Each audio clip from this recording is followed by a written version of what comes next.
Chapter 454. David didn't stay in 1st Battalion for long before he was invited to the middle of the 15 defensive walls. The 2 Transcendent on duty lived in this defensive wall. David was also invited by the 2 Transcendent. "Master David, please take a seat." As soon as David walked into the living room, the Benton Transcendent immediately greeted him warmly. David wanted to give a military salute as soon as he came in, but the polite Benton Transcendent pressed him down on the sofa. "Thank you." David smiled and thanked him. The Garth Transcendent next to him also smiled and nodded at him. He was not used to the enthusiasm of the 2 Transcendent. The 2 Transcendent were both Major Generals. However, they were different from the Transcendent like the Babington Transcendent. Most of the military Transcendent were more like consecrators in the military. As long as a Transcendent entered the military, they would have the rank of Major General. This was already a tradition. Only the rank of Major General could match the status of these Transcendent powerhouses. The military also used this treatment to retain many Transcendent. If it weren't for the fact that the military Transcendent had too many rules, it was likely that all Transcendent would be willing to join the military.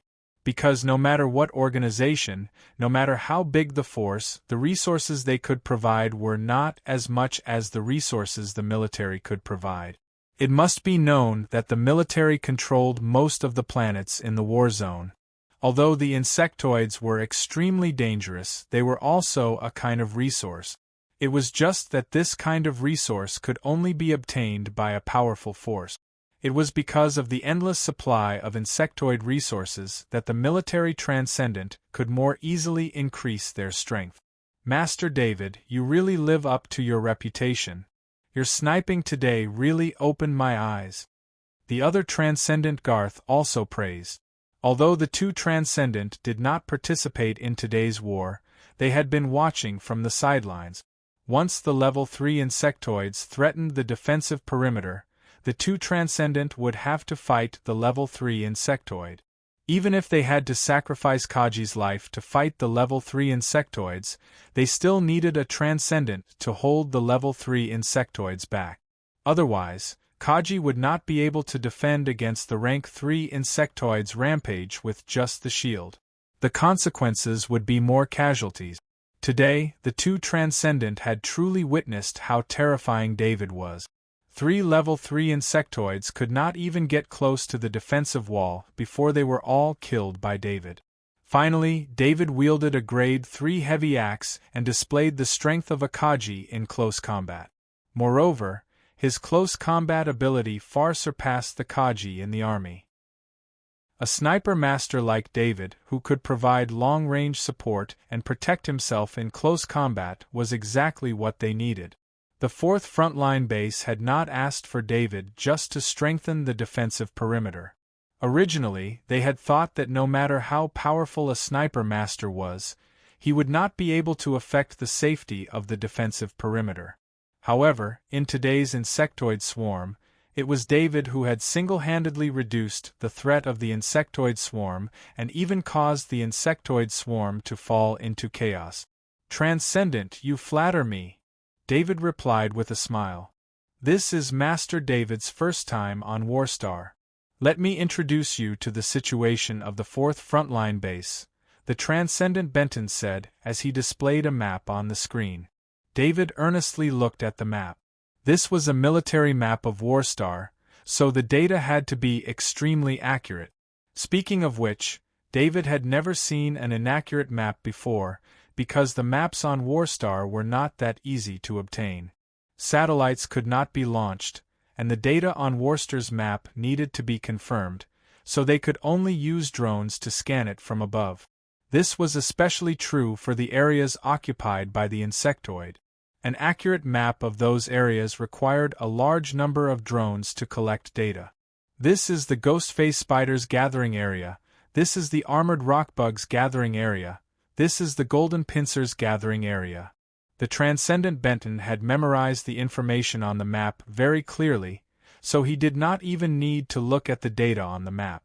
He just pointed at each location and casually introduced them. With such a detailed map, why don't we go and wipe out these insectoid gathering areas? David glanced at the map and turned to ask the Transcendent Benton. The Transcendent Benton bitterly smiled. He did not seem to want to talk about it. Benton, what's so hard to talk about? The Transcendent Garth interjected. He turned to David and said, although our Interstellar Federation has the most military forces on Warstar, the real power has always been the Great World of God. This is because our ally, the Great World of God, is the absolute powerhouse when it comes to high-end combat power. David was stunned. It had to be said that what he had heard was completely different from what the Transcendent Garth had said. In the Interstellar Federation's propaganda, Warstar had relied entirely on the tenacity of its military to hold the line. Now, according to the Transcendent Garth, the Interstellar Federation's military was only a low-end force. The Great World of God was the one who truly had the power to make decisions on Warstar. Master David, did you see that war fortress on the way here? The Transcendent Benton asked as he pointed in the direction of the Black War Fortress. David nodded. He still remembered seeing the Black War Fortress on the way here. He had heard from Second Lieutenant Mawson that it was the residence of the Great World of God's powerhouse. The people in that war fortress can easily deal with an insectoid swarm like the one we saw today. They can even deal with a level 3 insectoid. The reason 4th Frontline Base can exist here is because this is a defensive zone designated by the Great World of God. This defensive zone is the result of a compromise between the insectoids and the Great World of God. The top forces of both sides want to maintain a balance, the Transcendent Benton explained. After hearing this, David could not help but feel a sense of yearning. What kind of powerhouse could easily defeat 100,000 insectoids? David was very persistent about becoming stronger. If it weren't for the fact that all the powerful people in the God Great World had to have the corresponding bloodline, and that people without bloodline couldn't learn the corresponding cultivation methods and use enchanted weapons, David would have had the impulse to learn. Don't we still have you Transcendent? David said with a smile. Transcendent. The Transcendent Benton and Transcendent Garth looked at each other and said helplessly, the Transcendent is just a defective product in the eyes of the powerhouses of the Great World of God. The real Transcendent is the powerhouse of the Great World of God. Perhaps it was because they were close to the war fortress of the Great World of God, but the Transcendent Benton's view of the Transcendent was not as noble as the rest of the Transcendent. Let's not talk about this anymore. Transcendent Garth waved his hand to stop the Transcendent Benton from speaking. He then said to David, Master David, you don't need to participate in the defensive battles for the next 2 days. You can go back and rest after a while and adjust your body. We have some other missions that require your help. What missions? David asked curiously. This was the army. Shouldn't any mission be conveyed in the form of orders? Master David isn't a Transcendent yet. The military has specially opened up a mission system for the Transcendent. Only the Transcendent can enter it. There are missions on the Warstar, and the rewards are very good resources. Transcendent Garth explained. Transcendent was on the Warstar. Although they had to accept the military's arrangements, they still had some autonomy. For example, they could accept missions issued by the military and obtain contribution points from the military. They could then use the contribution points to exchange for the corresponding Transcendent resources. Alternatively, the military Transcendent could freely enter insectoid territory to hunt, and the spoils would be handled by the Transcendent themselves. These were the moves that greatly appealed to the military Transcendent. With the safety of the defensive line, the Transcendent had a high chance of escaping even if they entered dangerous insectoid territory. The powerful insectoids would only stop when they reached the defensive line, because even the powerful insectoids had to take into account the powerhouses of the Great World of God. Don't worry, Master David. Although you didn't accept any missions, You'll still get a share of the rewards and spoils of war. You'll be treated like a transcendent. Transcendent Garth added. If you work with us, you won't end up like today. You killed 3 level 3 Cyclops beetles on your own, but you didn't get any Cyclops beetle materials. Transcendent Benton said straightforwardly. Don't listen to Benton. For insectoids killed at the defensive line, your kills will be recorded into your contribution points. These will be used for your future military promotion. Transcendent Garth pushed Benton Transcendent and said to David. From Garth Transcendent's perspective, David was not like the Transcendent who had no interest in military promotion. David was so young, he definitely did not join the military just to get resources like them. Thus, contribution points were very important to David. If David wanted to continue to be promoted, he would need the support of corresponding contribution points. Killing insectoids was a very important basis for the evaluation of battle achievement. In particular, battle achievements on the battlefield were the most important foundation. Of course, David would not refuse to join the Transcendence operation. He had joined the Transcendence operation many times on the Guardian planet, and he wanted to see the situation in the insectoid territory. More importantly, he wanted to know more about the unknown powerful insectoid souls, which could give him more talents or abilities. No problem, I'll join. David nodded. Welcome to our 4th frontline base. We currently have 4 Transcendent. 2 of us are here. You've met Buffington and Augustine. He's been called to participate in a mission. He'll be back in 2 days. When he's back, we can try to familiarize ourselves with each other. Transcendent Benton said with a laugh. Will there be any problems if there's no Transcendent in the frontline base? David asked worriedly when he heard that there were only 4 Transcendent in the 4th frontline base, and that all 4 Transcendent were preparing to move together. Our operation won't be too deep. It'll only be a day's round trip. Before we head to the insectoid territory, we'll also ask the military to send a few Transcendent to oversee the operation. Transcendent Benton explained with a smile. It'll also give those guys who have nothing to do all day something to do. Transcendent Garth added with some dissatisfaction. The Transcendent who were assigned to various defensive lines had to face danger every day. Although the rewards were greater, the risks were also higher. The Transcendent who were in the rear as backup were very idle. Even if there was an operation, it would be a group of Transcendent moving together. This made the Transcendent on the defensive line look down on them. Like today's insectoid attack, if we frequently enter the insectoid territory to kill level 3 insectoids, then the scale of the insectoid attack will be greatly reduced. It will also reduce the pressure on the defensive line and bring us rewards. Transcendent Benton continued to explain the benefits of their operation. David did not stay at the defensive wall for the night. The 4th frontline base only asked him to come over and familiarize himself with the frontline. His dormitory was still in the headquarters. Therefore, after ending the friendly conversation with the 2 Transcendent, he took his adjutant, 2nd Lieutenant Mawson, and 6 Kaji back to the headquarters on the Wings of Death assault ship. The return journey was easy. Although they encountered insectoids a few times, they were all ground-based insectoids that did not have the ability to fly. They did not affect the flight of the Wings of Death assault ship. After walking out of the headquarters hangar and returning to the dormitory, David realized that the way the soldiers looked at him was completely different.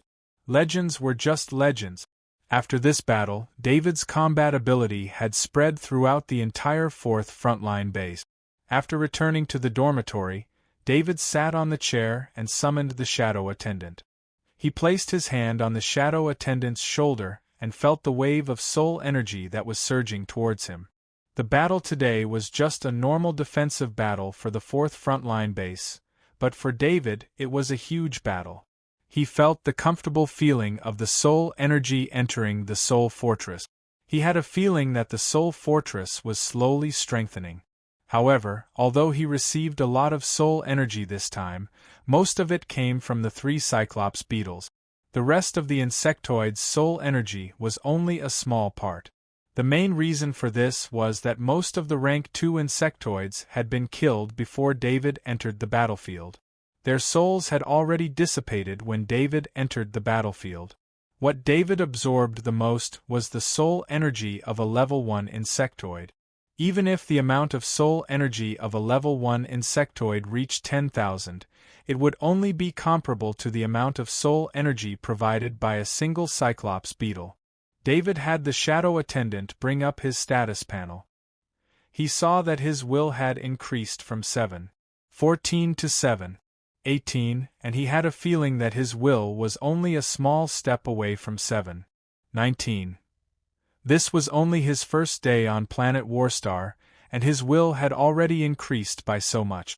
David had a smile on his face. Although it was dangerous here, he could really improve himself here. He had a feeling that increasing his will was very important. Although it seemed that the increase in strength, vitality, and agility could be directly reflected in his combat ability, it was his will that determined his current combat ability. In countless life and death situations, it was his powerful will that protected David, allowing David to survive time and time again. David then checked the new knowledge balls in the shadow attendant's body. To his disappointment, he had almost all of these new knowledge balls before. The death ray, talent cannot be used. Knowledge light balls were useless no matter how many of them he had. Looking at the 4 death ray, talent cannot be used. Knowledge light balls, David felt that they were redundant. Chapter 455. After getting up in the morning, David once again immersed himself in the spirit-forging metal body technique, followed by the soft body technique. By the time he finished, it was already 7:00. The advantage of having the rank of Major was that he didn't have to participate in morning training like normal soldiers. For someone like David who liked to train alone, this was a very good thing. "Major, good morning." As soon as he opened the door, it was no surprise to see Second Lieutenant Emosen's figure. "Morning, Second Lieutenant." David returned the greeting with a smile. Then he asked, "Do you have any plans for today?" David himself hadn't received any orders from the 4th Frontline Base. As a new recruit who had just entered the camp, he didn't know what to do. His major rank was a bit like those transcendent major general rank. It was more symbolic than practical. "Major, you have to go to the confidential room today to open your merit check system. You have to go there yourself." Second Lieutenant Emosen was already prepared for this and replied. In fact, Second Lieutenant Emosen was also regretting his mistake.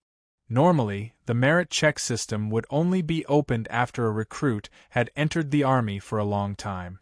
If Second Lieutenant Emosen had brought David to open the merit check system yesterday, David would have been able to check yesterday's merit himself. Of course, even if the system wasn't opened, David's merit wouldn't be missing. The merit check system wasn't just for checking merit. It could also see the details of the merit. This was all handled and supervised by the military's super AI system. No one could tamper with the merit. As long as you wore an identity bracelet and connected it to the military Skynet, every time you killed an insectoid there would be a statistic. This statistic would be automatically connected to the scanning system distributed all over the battlefield for verification. Only after 100% confirmation would the merit be entered. Any questionable merit wouldn't be recognized by the super AI system, so the best way to get merit was to fight on the defensive line. Of course, there were other ways to get merit. The military issued a mission to Kaji. As long as it was confirmed after completion, the corresponding merit could be obtained. The identity verification process in the confidential room was very strict. The identity bracelet, genetic test, facial verification, and so on. After that, David's identity bracelet was added. David opened the Battle Merit Inquiry System. This system had the characteristics of the military and was very simple. Name: David Kerr. Military rank: Major. Total battle merit: 12731. Current battle merit: 12731. Detailed data: Protect Perrin City 3000. Assist the defenders of Perrin City in killing 100 invading mercenaries. Important clue about Zerg 5000. Complete military mission: Kill the Stoneskin Worm King 4000. Killed 31 level 2 arachnids, armored rock worms. Killed 200 level 3 insectoid, Cyclops giant beetle. Killed 200 level 3 insectoid, Cyclops giant beetle. Killed 200 level 3 insectoid, Cyclops giant beetle. David only realized what he had done for the military when he saw the military achievements. Some of them had already been recognized and recorded in the military's record. For example, when he helped defend against the Zerg's attack on Perrin City, saving at least millions of people from being massacred by the Zerg, the military awarded him a Silver Star Medal. After that, when he killed the mercenaries that tried to attack him in Perrin City, he was surprised to receive the battle merit from that. In fact, it was mainly because the military report in Perrin City was too detailed, including many videos and testimonies. It was because of such detailed information that the military's super AI system recognized this battle merit. The important clue about the Zerg was David's discovery of the kryptonite mine on the Guardian planet. At the same time, he also discovered the abnormality of the iron-winged bat bug. After he reported it, he received the military's attention. However, David did not expect that this important clue would give him 5,000 battle merit. One must know that killing a level 3 insectoid like the Cyclops giant beetle only gave him 200 battle merit. What David did not know was that he also contributed to the discovery of the kryptonite mine. However, most of these merits were converted into wealth and returned to him. The 5% shares of SLA Combat Academy was not a small amount, so the military's data only showed the important clue. Killing a Stoneskin Worm King gave him 4,000 battle merit. This did not surprise David at all. One must know that 14 Transcendent members had failed to kill the Stoneskin Worm King and caused the entire region to panic. The indirect losses were huge. Not to mention the loss of personnel. Even if a few bases stopped operating for a day, it would affect the growth of many genius students. Second Lieutenant Mawson, killing a level 2 insectoid only gives me 1 battle merit each? David looked at the 31 points of battle merit that he obtained from killing the 31 armored rock worms and could not help but turn his head to ask Second Lieutenant Mawson. Major, this battle merit system is self-judging. It will judge the difference between you and the insectoids based on your strength and the corresponding ability. After that, it will calculate your battle merit. You are still Kaji, so killing a level 2 insectoid will give you some battle merit. If you become a Transcendent, killing a level 2 insectoid will not give you any battle merit. Second Lieutenant Mawson patiently explained to David. David shook his head. It was no wonder that the Transcendent on duty would not help him kill level 2 insectoids. There was no reward at all. However, this was also a good thing. It would save some powerful and complicated people from farming for battle merit. For example, David himself. If he did not take the initiative to kill the powerful insectoids on the battlefield and only killed the low-level insectoids, he would not be in any danger. This was probably the key consideration of the military. Second Lieutenant Mawson, I want to get some level 3 fortified meat. Do you know how? David asked Second Lieutenant Mawson again. David still had a few months' worth of level 3 fortified meat in his portal item. However, it was not a good idea to keep using it without replenishing. He was already used to using level 3 fortified meat to train every day. This would allow him to reach the requirements to become a Transcendent as soon as possible. Level 3 fortified meat. Second Lieutenant Mawson looked at David and shook his head helplessly. Unless you can cooperate with the Transcendent, you will not be able to get level 3 fortified meat. Of course, the military will reward soldiers with outstanding performance every once in a while. There is level 3 fortified meat among them. I believe you will be rewarded. David did not want to think about this so-called reward. Perhaps a few portions of level 3 fortified meat would be a great reward for other Kaji, but to David, it was only a few days' worth of consumption. It would not be of much help. This made sense when he thought about it. Level 3 fortified meat was a transcendent resource. Aside from the top academies that would make this resource available to students, other places would probably only use it as a reward for outstanding students. David was somewhat hesitant.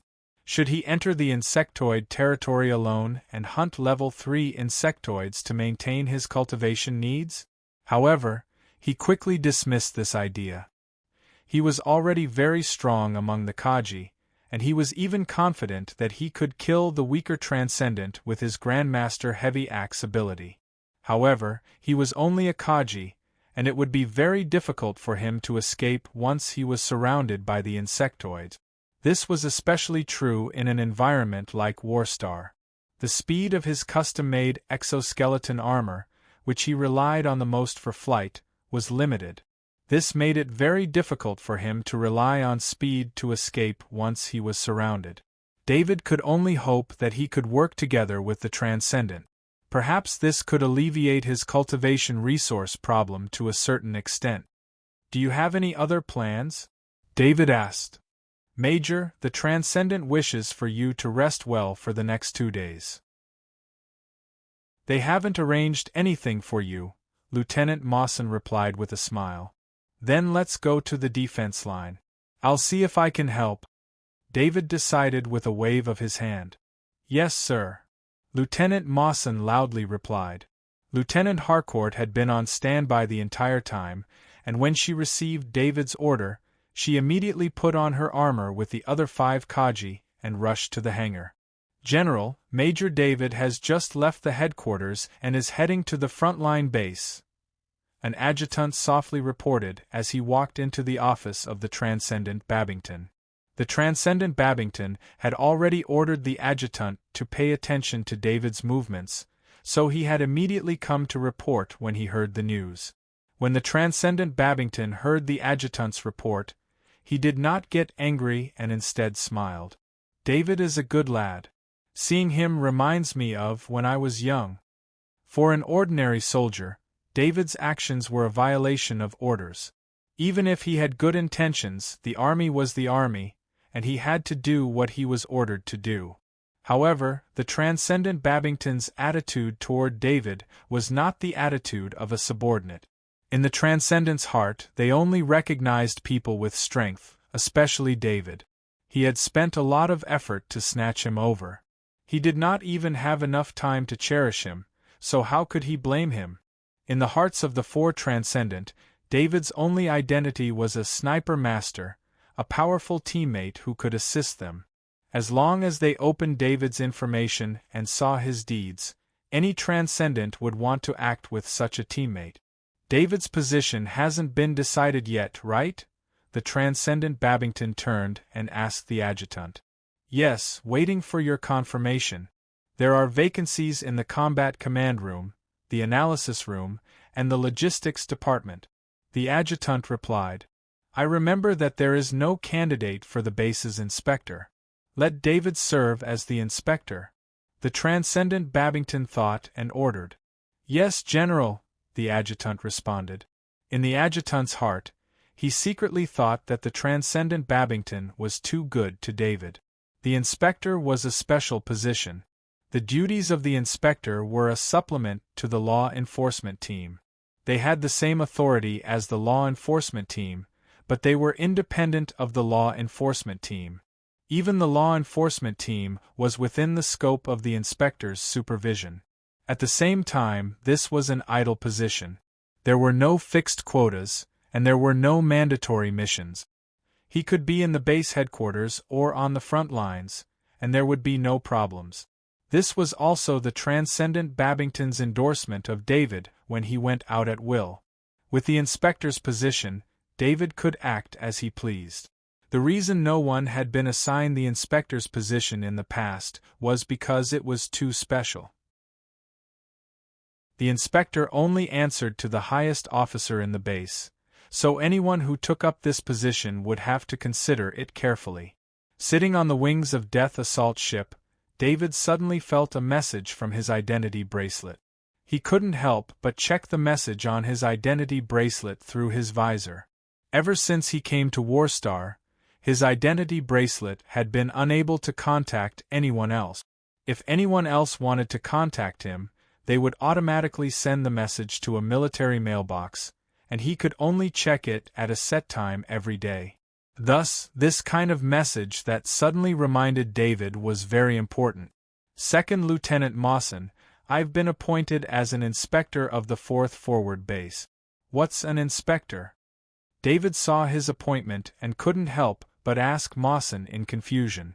Second Lieutenant Mawson also had a strange expression. He explained the duties of an inspector to David, but in his mind, he was judging how much importance the 4th Forward Base placed on David to tolerate David to such an extent.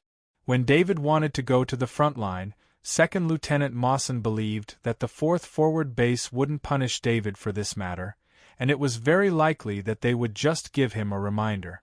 However, the truth was that the 4th Forward Base had directly appointed David to such a special position in order to allow him to move freely. This was simply indulgence. This inspector's position is good. I like it, David said with a laugh. David saw that in his authority, there was an additional right to punish all soldiers in the 4th Forward Base except for the Transcendent. Of course, this kind of punishment also needed a basis, but it wasn't easy to find a basis. There were so many rules in the military, it was very easy to find a person's behavior that violated the rules. The punishment ranged from warning to confinement, and all of these would be recorded in the military files. It could be said that the inspector's authority was so great that he was completely like a police officer in the military. If Second Lieutenant Mawson knew what David was thinking, he would definitely tell him that an inspector wasn't a police officer in the military, but a law enforcement team. An inspector was the highest law enforcement officer in the 4th Forward Base other than the highest ranking officer and the Transcendent. Although they didn't have the right to command battles, they could decide the future of any soldier. It was a very important position in the military. Why are today's defensive walls a bit different from yesterday? David asked with some confusion when he approached the 15th defensive wall. With David's memory, he couldn't have made a mistake. Compared to yesterday, there were some differences in the positions of today's 15 defensive walls. Although the general formation hadn't changed, there were some subtle differences. This kind of defense system composed of heavy mobile armor defense engineering teams can be moved at will. The defense wall at the front will be changed once a day. Because the defense wall at the front is under the greatest pressure in the war, it needs to be rotated. Second Lieutenant Mawson explained to David. David shook his head and inwardly sighed at the military's methods. It had to be known that a defensive wall was incomparably large. It was a full 1,000 meters long and 30 meters wide. This was a super big guy. Making such a big guy move, especially in a place like Warstar where energy was greatly limited, was definitely no simple matter. Chapter 456. When he saw David again, the battalion commander of the 1st Battalion, Captain Macaulay, was very excited. With David around, they could sacrifice fewer soldiers today. These days, Captain Macaulay had to use his notebook to record the names of his subordinates every day.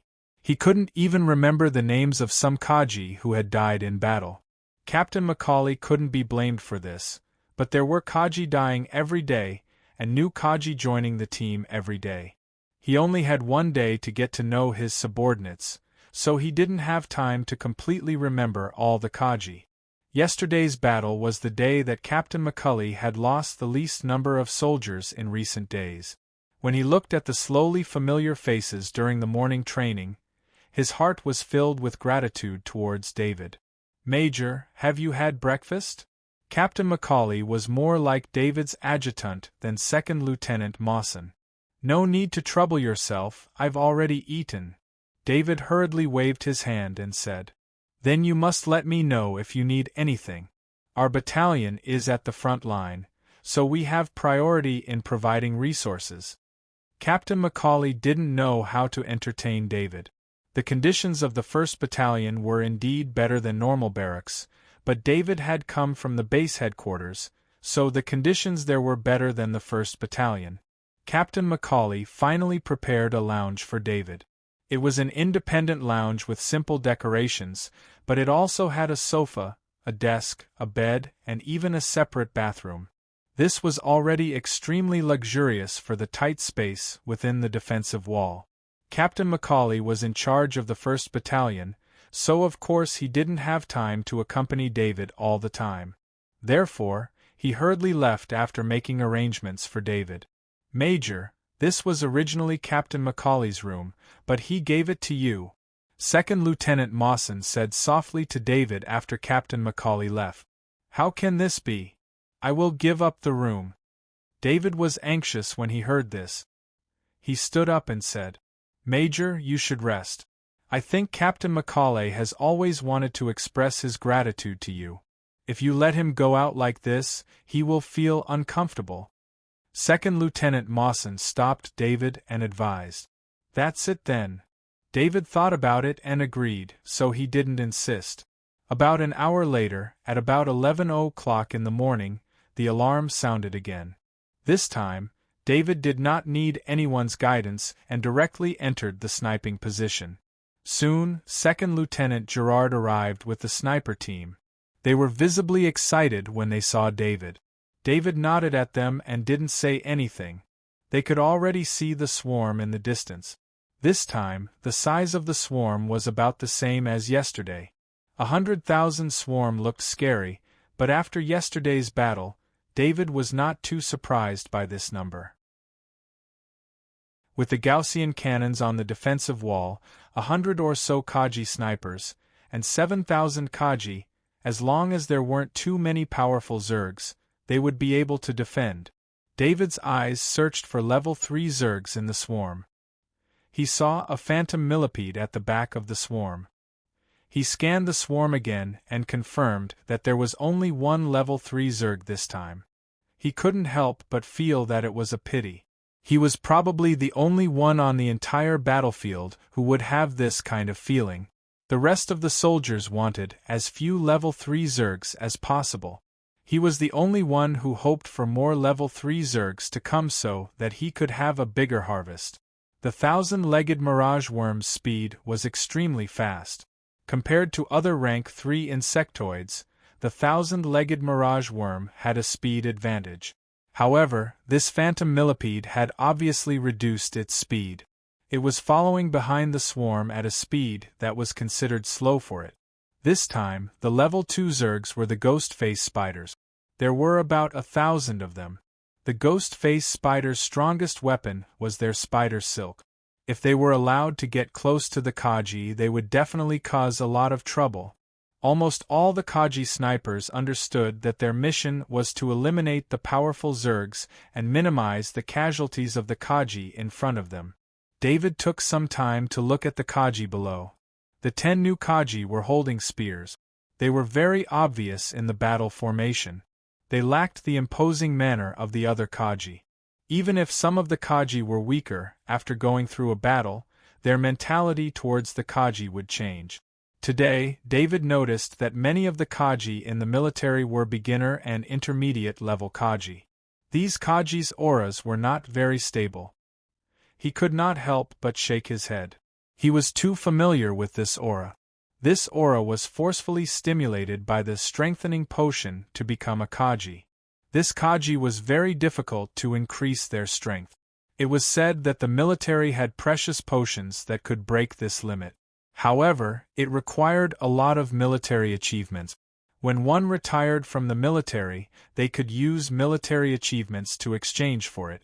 There were many such stories in the military's propaganda. Although David had not seen these potions before, The Kaji without talent would not be able to improve much even if they broke the limit. He estimated that they would only be able to become an advanced Kaji in their lifetime.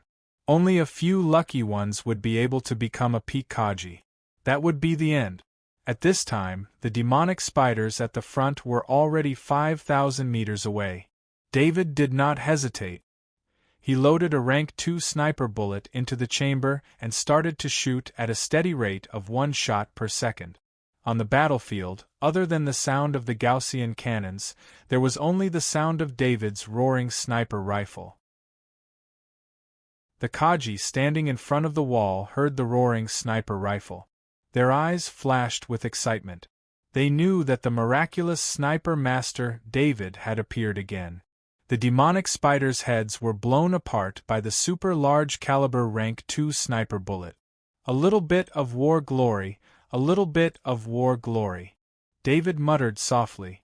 Second Lieutenant Mawson, who was lying beside David and acting as David's temporary ammunition supplier, couldn't help but twitch his mouth.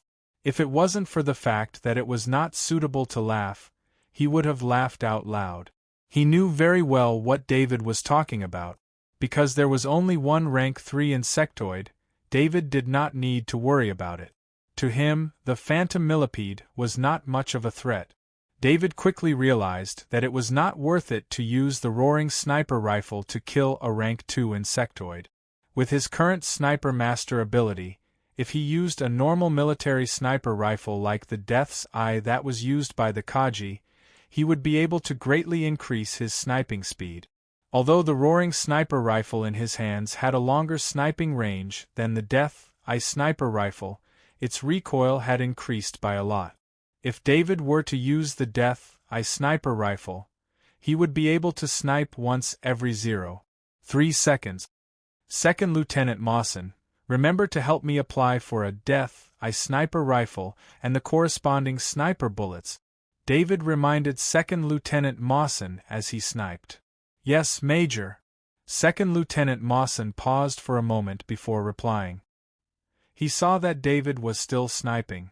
Even the frequency of once per second didn't change, but he still had time to talk to him. Because he was not within the sniping range of Second Lieutenant Gelid, he was still observing David's sniping. He wanted to learn something from it.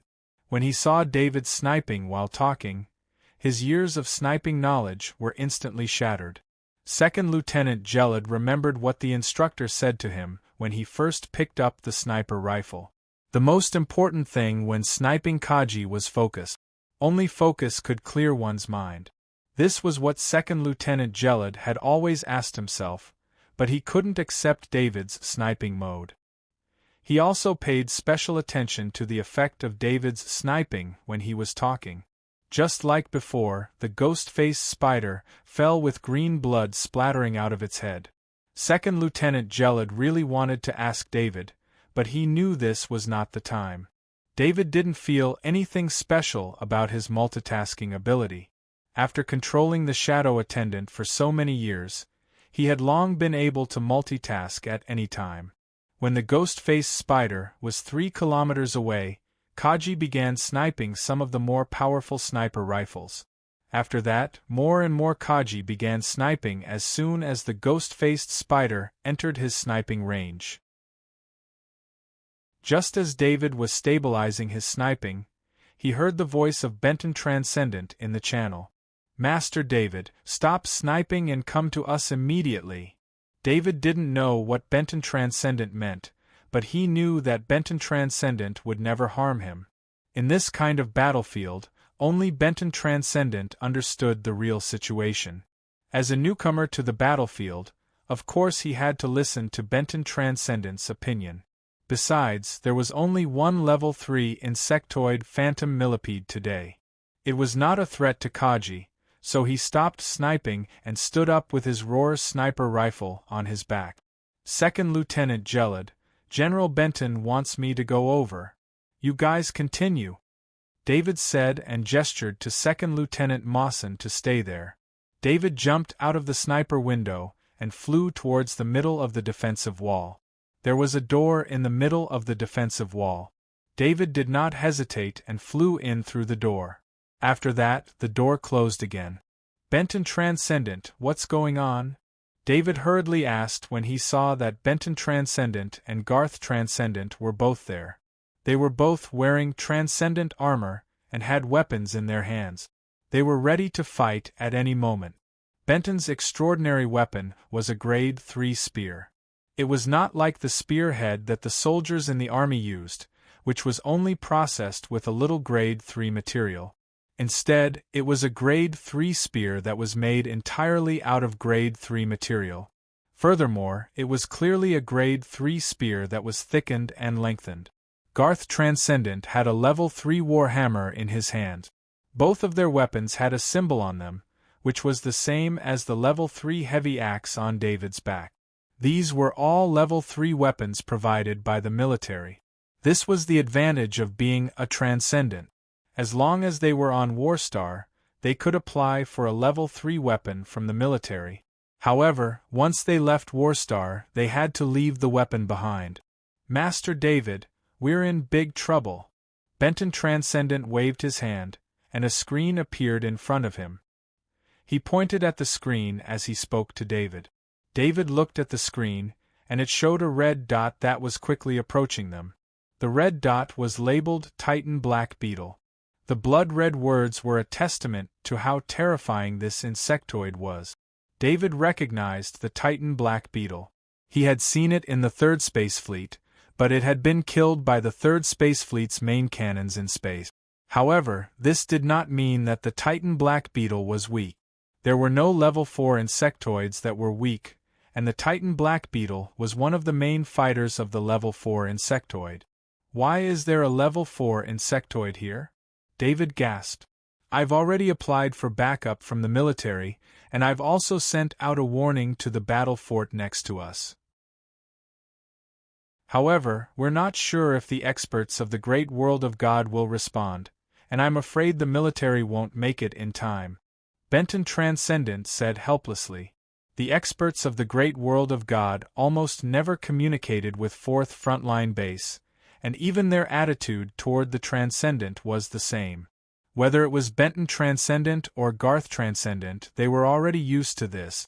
In fact, there were not many Transcendent on Warstar who could communicate with the great world of God. Anyone who could communicate with the experts of the great world of God was highly sought after on Warstar, because there were too many Transcendent who wanted to trade their items for the great world of God. However, very few could actually do this. On one hand, the rules of the great world of God were very strict. On the other hand, the experts of the great world of God did not communicate with the Transcendent of the Interstellar Federation. This restricted the exchange of items between the two sides. Then what do we do? David asked the two Transcendent. David knew that he could not allow the Titan Black Beetle to enter the defensive line. Once it did, it would be a disaster. No one could block the attack of the Titan Black Beetle, and no one here could injure it. The defenses of a level 4 insectoid were not something Kaji could break through. Garth and I will go and lure the Titan Black Beetle away. If we fail, you will need to continue our work. We must hold on until reinforcements arrive. We cannot let the defensive line fall. Benton Transcendent said in a deep voice. Benton Transcendent's tone was like a farewell. He knew very well the difference between himself and a level 4 insectoid. Let alone a level 4 insectoid, even if he had to face a level 3 insectoid alone, he would not be able to kill it without paying a huge price. He might even be killed by the level 3 insectoid. However, Benton Transcendent and Garth Transcendent were soldiers and had their own responsibilities. The two Transcendent did not want David to participate, but unfortunately, David was also a soldier. After the two Transcendent failed, David was the only one who could lure the Titan Black Beetle away. Let's go and see the power of a level 4 insectoid.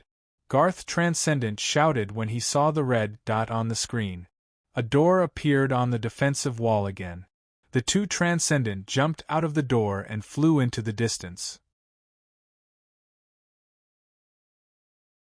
Chapter 457. David also jumped out of the door and followed the Benton Transcendent and Garth Transcendent. However, the two Transcendents' speed was faster and gradually left him behind. The Benton Transcendent and Garth Transcendent's flight path just happened to pass by the Level 3 Phantom Millipede. David could also see the two Transcendents' thoughts. They probably wanted to get rid of the Phantom Millipede along the way so that the Level 3 Phantom Millipede would not destroy their defensive line after they died in the battle with the Level 4 Titan Black Beetle.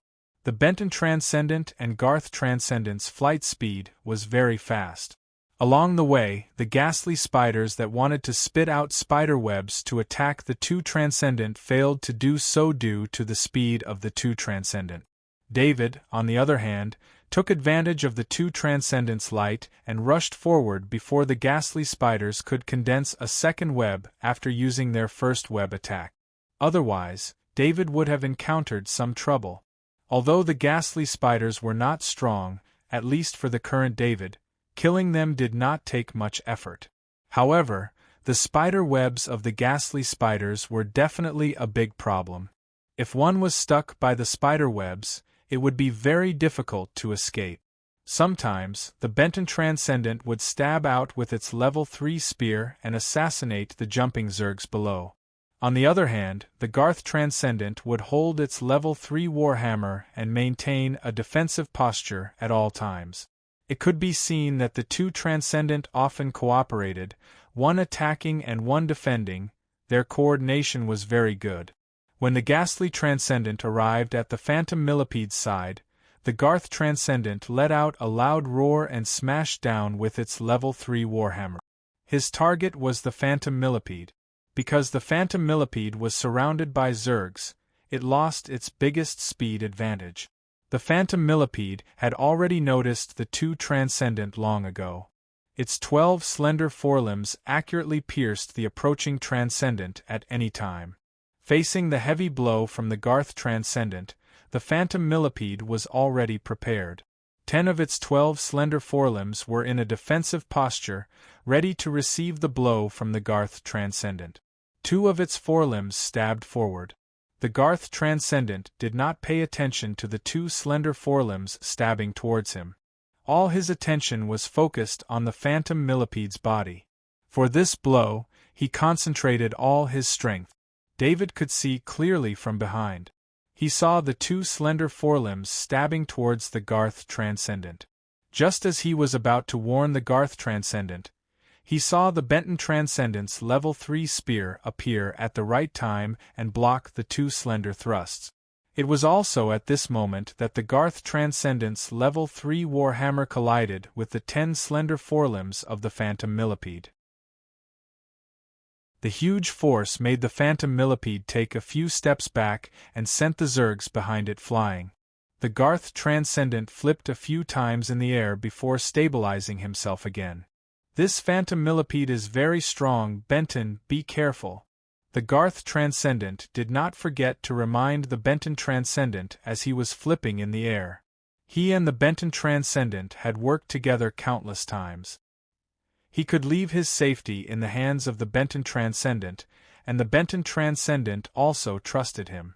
When the Phantom Millipede retreated, the Benton Transcendent rushed forward and stabbed with the Level 3 spear in his hand. At this moment, the Phantom Millipede was pushed back by the Garth Transcendent, so its defense was wide open. The Level 3 spear went straight for the Phantom Millipede's head. Just when the Benton Transcendent thought he had succeeded, the Phantom Millipede's 2 slender forelimbs appeared in front of the spear at the fastest speed. The Level 3 spear was blocked by the 2 slender forelimbs. The Level 3 spear changed direction a little and only left a small wound on the side of the Phantom Millipede's head. The Benton Transcendent sighed in his heart after missing the first strike. They had lost the opportunity to quickly kill the Phantom Millipede. They did not have time to stay. Just as the Benton Transcendent retreated, David arrived. The Phantom Millipede's body leaped up. It did not want to let go of the Benton Transcendent who had injured it. Although the injury could be healed in a while, the pain still made it angry. It was not that the Phantom Millipede did not see David, but David's presence was only Kaji, so the phantom millipede did not care about David's approach. When facing the two transcendent, the phantom millipede had forced them to retreat, so why would it care about David? The phantom millipede was even prepared to kill David after killing the Benton transcendent. When David saw the phantom millipede leaping up, he rushed over without a second thought. "Master David, be careful, don't get too close." The Garth transcendent saw David rushing towards the phantom millipede without any hesitation and quickly reminded him. The Garth transcendent thought David did not know how powerful the phantom millipede was, but he did not know that although David had not been Kaji for long, he had a lot of experience fighting level 3 insectoid. He had killed the phantom millipede with the other transcendent on the Guardian planet, so he already knew how the phantom millipede fought. David was now only 5 meters away from the phantom millipede. The Benton transcendent instinctively brandished his level 3 spear and retreated because of the phantom millipede's leap. When the Benton transcendent saw David rushing out, he was extremely annoyed. If he had known that David would approach, he would not have retreated at all. That way, he could have attacked the phantom millipede together with David. At least, he would not have let David face the phantom millipede alone. At a distance of 5 meters, Grandmaster Heavy Axe's spirit-severing heavy axe technique automatically connected to the head of the 1,000-legged mirage worm. David swung the level 3 heavy axe in his hand. The level 3 heavy axe sped up along with the spirit-severing thread, and the axe itself became blurry due to the extreme speed. The phantom millipede did not feel threatened, so it misjudged David's attack. In fact, David had already used the Sniper Master's skill to hide his aura and killing intent to hide his thread of spirit. Therefore, even though this terrifying thread of spirit was clearly connected to the phantom millipede's weakness, the phantom millipede didn't notice it at all. Of course, since David was too close, the phantom millipede's 2 slender forelimbs stretched out and prepared to stab David to death. The phantom millipede trusted its danger sense too much. Of course, as long as it was an insectoid, it would trust its danger sense. Every insectoid grew up through countless life and death situations. If it was not for its danger sense, it would have become food for other insectoids.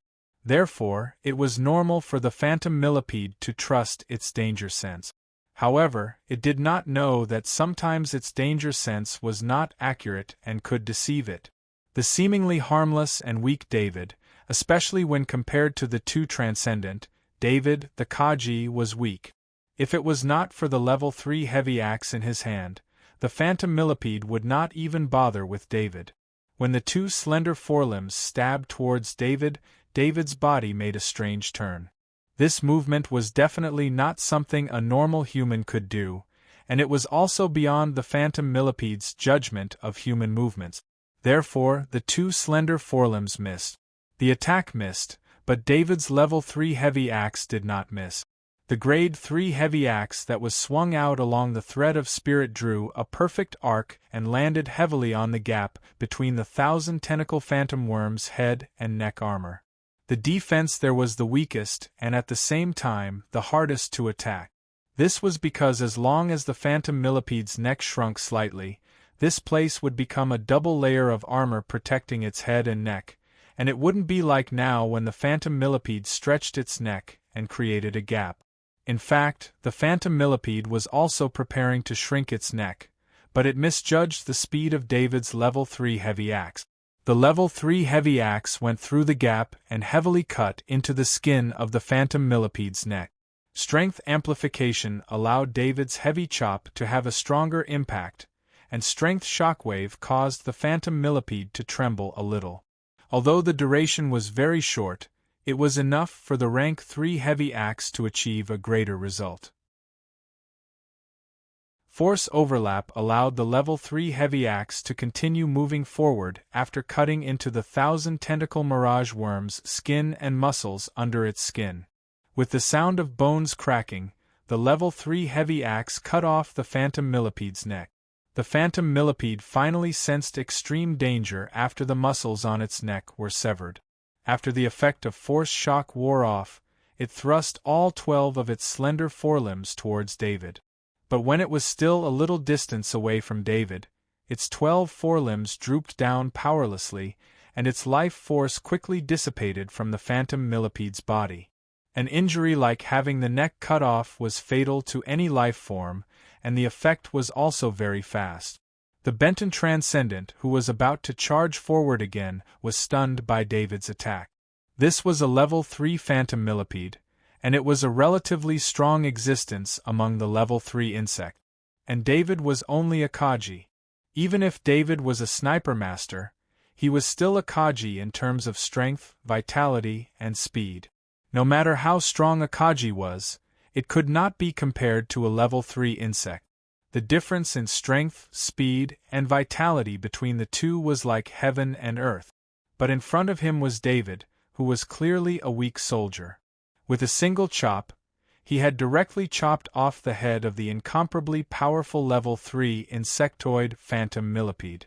Even the Benton Transcendent, who had seen all kinds of strong people, did not know how to describe David. He only had one thought: who was it that said David was only a sniper master?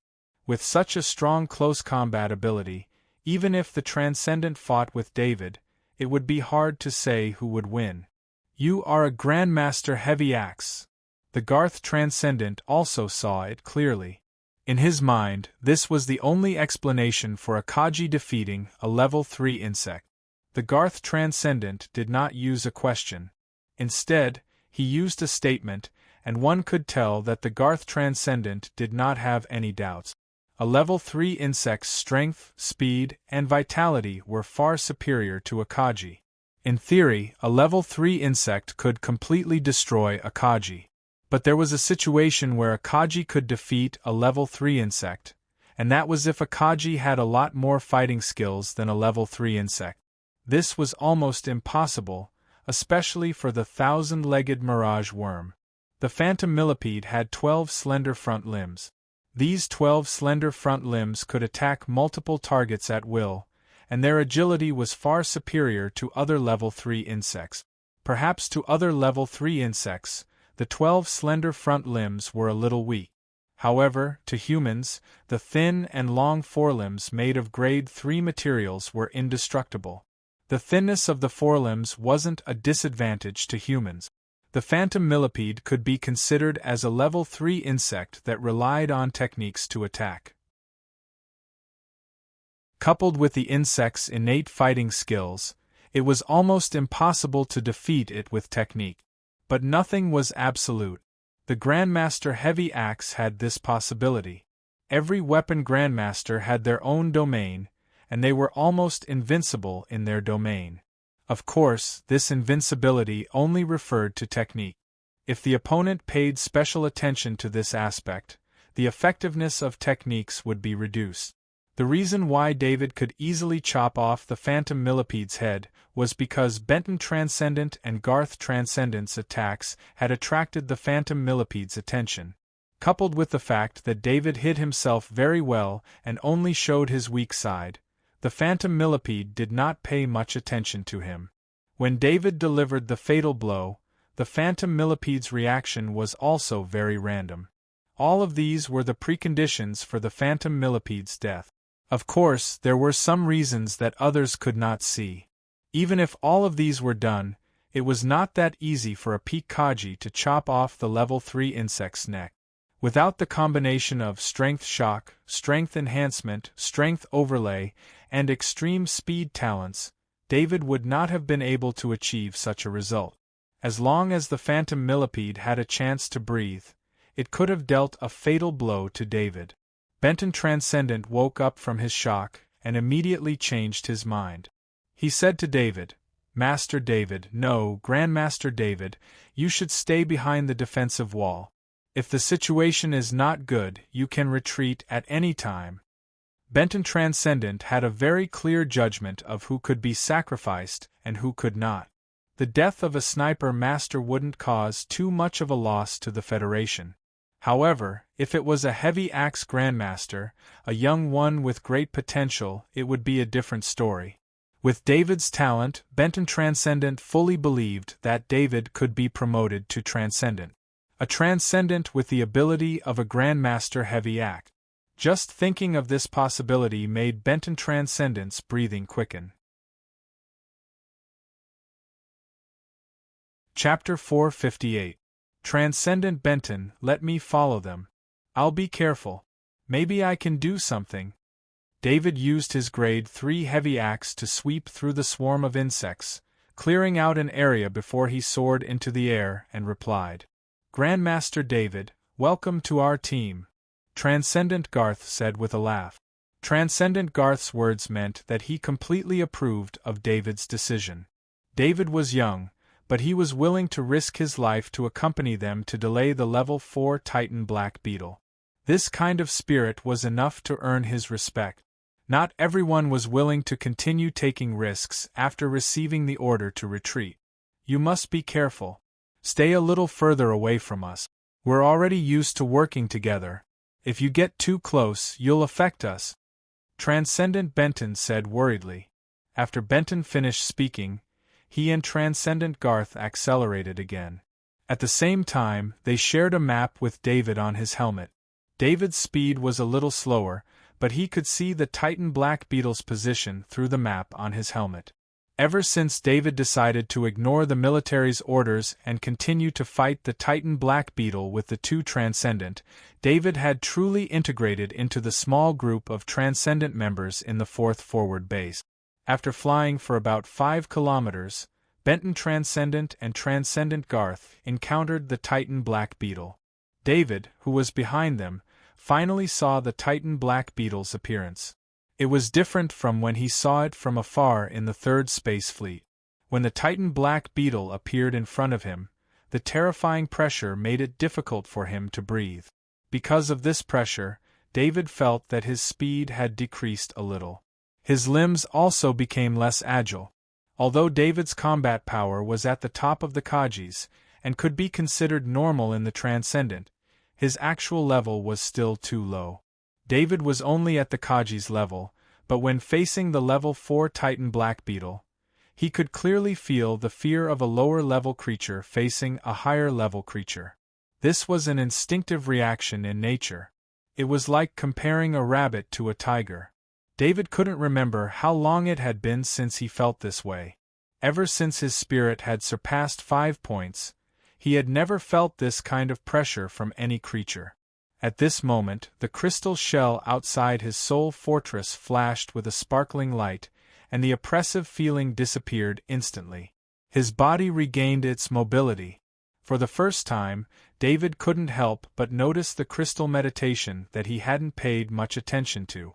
This was the Great World of God Spirit Training Method he obtained from the Monolith Government's library. He used it as a method to purify his spirit. Although he would train every night, it was just a habit.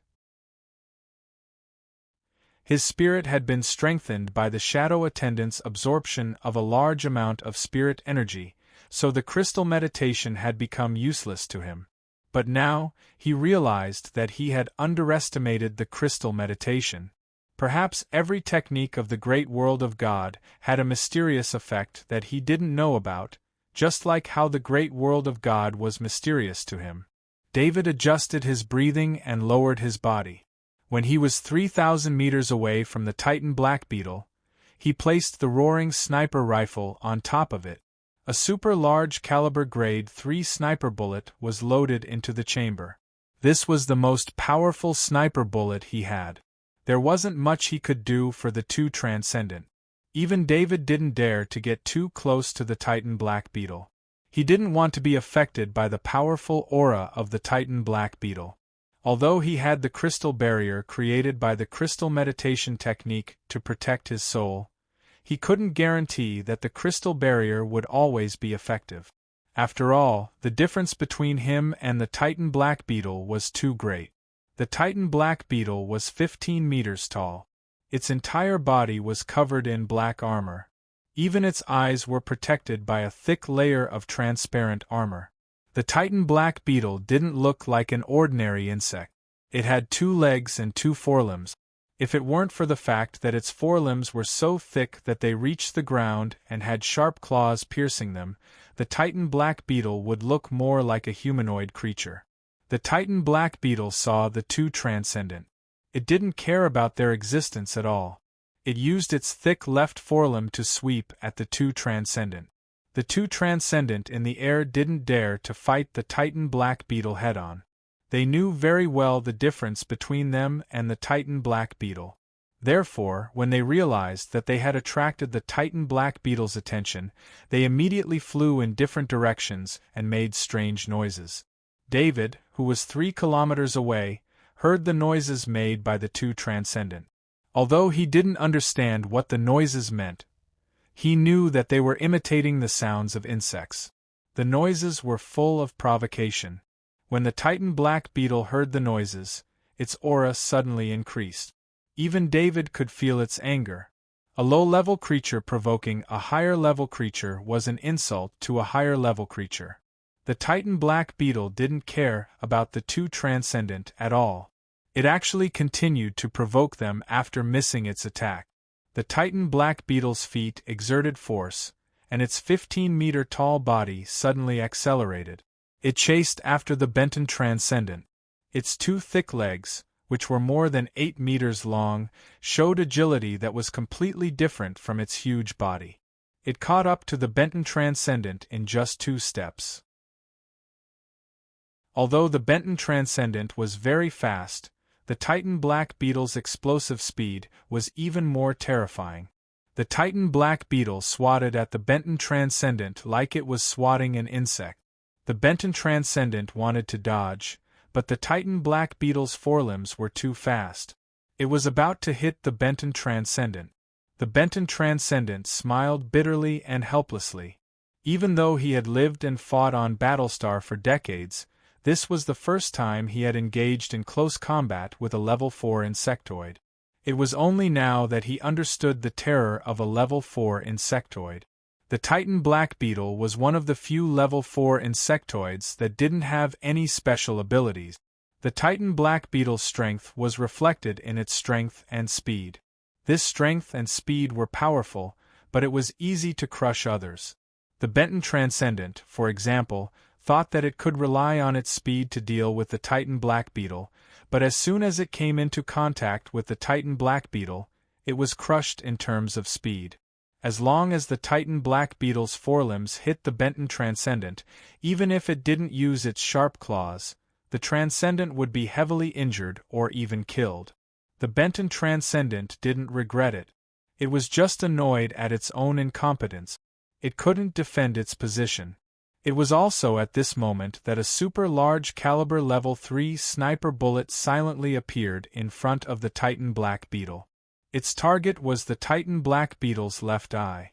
This was also the only place where David could try to cause damage. The Titan black beetle's defense was from head to toe, and there was no way to find a weak point. It was also because of the danger the Benton transcendent was facing that David fired this sniper shot. The reason this shot was silent was because David had set up a soundproof device around him, so the sound wouldn't spread out. The moment the super large caliber level 3 sniper bullet was fired, David resisted the corrosion of the recoil. He didn't immediately drive the recoil away from his body. Instead, he let his body sink into the ground. When the super large caliber level 3 sniper bullet was 100 meters away from the Titan black beetle's body, it was discovered by the Titan black beetle. The target of this sniper bullet was its eye. Given the choice of killing the Benton transcendent in front of it or protecting its eye, the Titan black beetle naturally chose to protect its left eye first. Although the Titan black beetle had a rank 4 transparent armor to protect its eyes, it was still very uncomfortable to be hit in the eyes. Most importantly, being hit by a weak creature in its weak spot was intolerable even if it did not pose any threat.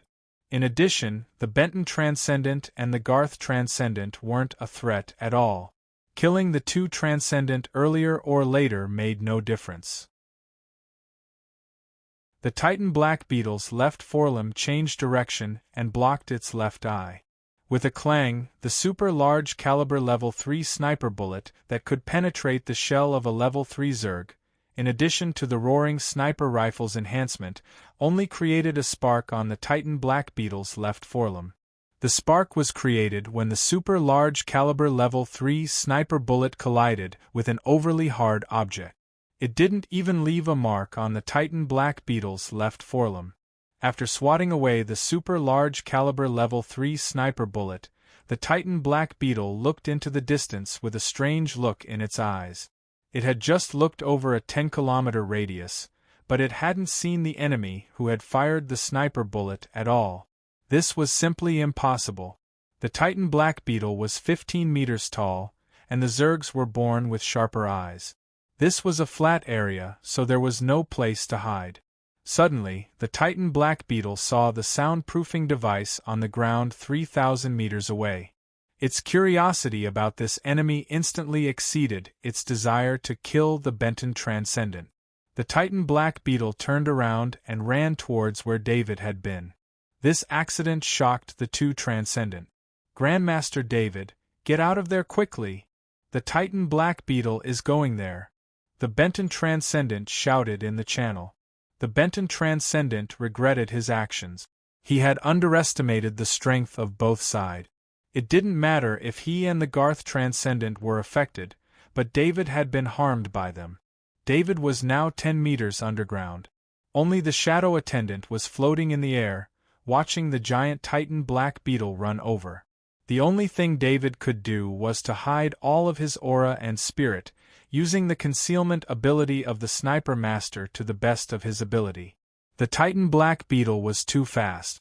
3,000 meters was just a matter of a few steps for it. When it arrived at the soundproofing device, the Titan Black Beetle looked around, but it didn't find anything suspicious. Disappointed, the Titan Black Beetle stomped heavily on the soundproofing device. In an instant, the soundproofing device turned into a flat piece of trash, and a huge hole was formed in the ground. David, who was 10 meters underground, felt a terrifying force coming from the ground and pressing down on his body. Fortunately, the 1-minute duration of the underground sneak talent hadn't ended yet. The soil that was pressing down on him automatically parted when it got close to him, and only a small part of the force affected his body. David felt a string of red alerts appear on the helmet of the custom-made exoskeleton armor. It was a warning that many of the data exceeded the maximum capacity. David didn't dare to make any movements. The Titan Black Beetle was on the ground above his head, and they were only 10 meters apart. At this distance, if he made any movements, or even if he didn't make any movements, the Titan Black Beetle would discover him as soon as his aura leaked. Ever since David became a Grandmaster Heavy Axe, he felt that his strength had greatly increased. The fact that he could fight the Transcendent alone was a sign of his confidence. In particular, he had killed the Transcendent Mike Lure in close combat, which gave him an unprecedented boost to his confidence. Even after coming to a planet like Warstar, where danger lurked everywhere, David had developed blind confidence. This was also why he had been so high-profile on Warstar. But now, when David felt the terror of the Titan Black Beetle, he truly understood his own strength. Although he didn't see the result of using the Roar sniper rifle to snipe the Titan Black Beetle, the Shadow Attendant on the ground had seen it clearly. He had almost never missed a shot, and he had used his strongest super-large caliber Grade 3 sniper rifle and the Roar sniper rifle. This was his strongest sniping mode. However, at a distance of 3,000 meters, the Titan Black Beetle had casually blocked the sniper bullet even though he had a 100% chance of hitting the target. If he didn't have the underground stealth talent, he would have been trampled flat by the angry Titan Black Beetle, just like the soundproofing device on the ground. The Titan Black Beetle looked around, but it still didn't discover anything. This made it extremely depressed, and it couldn't help but howl at the sky. This howl wasn't a sound wave attack, but even though it passed through the ground 10 meters below, David could still feel the vibrations of the sound wave. Just as the Titan black beetle turned its head to look at the Benton Transcendent and the Garth Transcendent, it suddenly stopped moving. The Benton Transcendent and the Garth Transcendent also looked into the distance. David, who was underground, also looked in the direction they were looking through the mind left in the shadow attendant's body. He was looking in the direction of the Black War Fortress. The door of the mysterious Black War Fortress opened, and 6 figures appeared in the fortress. They were 6 armored knights riding war horses. The war horses were covered in horse armor, and they were taller and more majestic than any war horses David had ever seen. The war horses and the armored knights merged into one, and they were like moving steel chariots as they charged in the direction of the Titan black beetle. Chapter 459. David looked at the 6 knights. Although there were only 6 knights, they gave off the feeling that they were one entity. It was similar to Kaji's battle formation in the Interstellar Federation, but these 6 knights were even more perfect than Kaji's battle formation. David even had a feeling that Kaji's battle formation was more like a floating battle formation. The 6 knights, on the other hand, were fused together from body to soul. They were so perfect that it was like they were one person. David couldn't judge the strength of the 6 knights because he didn't know the great world of God's assessment of strength. He also didn't know the difference between the great world of God's assessment and the Interstellar Federations. However, he was very clear about one thing, and that was that these 6 knights were definitely very strong. This was because the 6 knights were actively charging towards the Titan black beetle of the 4th rank. David was currently in the cooldown period of underground move. He wouldn't be able to move for at least 5 minutes. Therefore, he focused all of his attention on the shadow attendant and watched the battle that was about to begin. David heard the 6 knights singing together. Honor is in my heart, faith is with me, justice is a sword, cut through all darkness. The voices were chanting in the language of God, and they were full of determination. As the 6 knights chanted, a white light appeared on their bodies. On their original armor, there was an additional holy aura. Then, the white light became brighter and brighter. The white light wrapped around the war horses, and then another white light extended and connected them to each other. The 6 knights moved in unison. They took the short spears from the sides of the war horses. Although they were far away, David could still see the strange patterns on the short spears. The short spears should be made of level 3 materials. The green light proved this. However, as the short spears were held in their hands, white patterns appeared on the surface. The patterns grew larger and quickly shrank into the tip of the short spears. The short spear that was shining with green light turned pure white. The distance between the Titan black beetle and the 6th knight was only 200 meters. With their speed, it would only take an instant for them to meet. At the same time, the 6th knight threw the short spears in their hands. Even the shadow attendant could not see the trajectory of the short spears as they flew through the air. The 6 short spears hit the Titan black beetle's body. Originally, with the size of the 6 short spears, even if they hit the Titan black beetle, it wouldn't have much effect because the Titan black beetle's body was too big. The short spear was too small. Compared to the Titan black beetle's body, the short spear was like a human facing a tiny fish bone. No matter how sharp the fish bone was, it would not be able to cause much damage to a target with a huge difference in body size. At least, that was what David thought. Therefore, he was very curious about the use of these 6 short spears. The 6 short spears hit 6 spots on the Titan black beetle's body. These 6 spots were evenly distributed on the Titan black beetle's body. Then, the surface of the short spears emitted a white light. The white light turned into chains, and the 6 chains were connected. 2 of the chains were locked onto the Titan black beetle's feet. If it were any other insectoid, it wouldn't be a problem to lock their feet like this. This was because most insectoids had multiple limbs. Even if they were locked, they could still maintain balance. However, the Titan black beetle was different. It only had 2 legs. Therefore, when its legs were suddenly locked, its forward momentum did not stop. This caused it to lose its balance and fall heavily to the ground. Because of this accident, the Titan black beetle's body fell to the ground. At this time, the sixth knight rushed in front of it. The sixth knight had unknowingly taken out their heavy swords from their warhorses. These heavy swords were similar to the third-grade heavy sword that David had obtained. In their other hand, they were holding round shields that were smaller than the one used by the Interstellar Federation's Great Shield Kaji. It was unknown what breed the knight's warhorses were, but the speed of the warhorses was faster than the Transcendent. The sixth knight rushed past the Titan black beetle like a gust of wind. When the 6th grade 3 heavy swords were swung, a pattern appeared on them.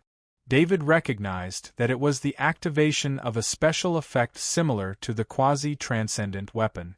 The Titan black beetle's neck was continuously slashed. Moreover, the grade 3 heavy swords of the 6th knight all hit the same spot. The first grade 3 heavy sword cut open the skin of the Titan black beetle's neck. David's eyes twitched when he saw this. He roughly guessed that the special effect of the grade 3 heavy sword used by the knight was similar to his sharp heavy sword. Otherwise, a grade 3 heavy sword would not be able to cut open the skin of the Titan black beetle. To be able to cut open the skin of the Titan black beetle, one had to use a grade 4 weapon or at least have the sharpness of a grade 4 weapon. David had not tested whether his sharp heavy sword could achieve this effect. His knight's cross-slash was only at the peak of the master level. He did not dare to rely on his current strength to get close to a grade 4 insectoid. Especially after today's experience, he had a clearer understanding of a grade 4 insectoid. It was definitely not something he could deal with right now. The second grade 3 heavy sword cut open the wound on the Titan black beetle's neck. David saw the green blood flowing out of the wound turn black in an instant. Next, the 3rd, 4th, 5th, and 6th third-grade heavy swords swept across the wounds of the Titan black beetle. Every time these 6 third-grade heavy swords came into contact with a wound, they would produce a special effect. These 6 attacks were actually completed in an instant. The Titan black beetle had just been tripped by the chains that appeared from the 6 short spears when the attacks of the 6th knight arrived. The Titan black beetle howled crazily and kept struggling. The white chains on its body did not last long before they were broken by the Titan black beetle's enormous strength. When the Titan black beetle got up from the ground, David's eyes narrowed. He saw that the Titan black beetle's movements had slowed down. At the same time, there was a look of fear in the Titan black beetle's eyes. However, he did not know whether the fear came from the 6th knight or the effect of a grade 3 heavy sword. The Titan black beetle looked at the 6th knight unwillingly. Its body suddenly shrank, then it sped up and charged towards the 6th knight. The 6th knight seemed to be prepared. They raised their small round shields at the same time. The round shields lit up at the same time, and the light from the 6 round shields formed an energy shield. The Titan black beetle crashed heavily into the energy shield created by the round shield. Its body was like it had crashed into a huge rock. After the collision, its body suddenly stopped. At that moment, the Titan black beetle suddenly raised its head and looked into the distance. It stopped attacking and turned around to return. Its speed was very fast, and the 6th knight did not stop it. Just like that, the Titan black beetle left. David was not far from where the battle had taken place, so the shadow attendant could see everything clearly. He saw that the warhorses of the 6th knight had sunk deep into the ground. At the same time, he also felt that the aura of the 6th knight was somewhat unstable. This aura was only revealed after the Titan black beetle turned around and left. David understood that the 6th knight had forcefully fought the Titan black beetle. They had not gained any advantage, and it would not be easy to kill the Titan black beetle. Even scaring the Titan black beetle away was just a tactic. One of the knight coughed twice. It was obvious that he was injured. He said softly, "It's a pity that the Lord is not here. Otherwise, he would have left this thing behind." Another knight shook his head and said, "It's good enough that we managed to scare it away. Otherwise, if it destroyed the castle, we would not be able to explain it to the Lord. Their voices were very low, and they were using the divine language. They were also speaking very quickly. If it was an expert in the divine language in the academy, it would be very difficult for them to completely understand. However, David could hear them clearly through the ears of the shadow attendant. David had the divine language, 99% proficiency, ability. What surprised David was that there was a lord above these 6 terrifyingly strong knights. From their words, it seemed that if that lord was here, he would be able to kill the Titan black beetle, a class 4 insectoid. David did not dare to imagine what kind of combat power it would take to kill the Titan black beetle just now.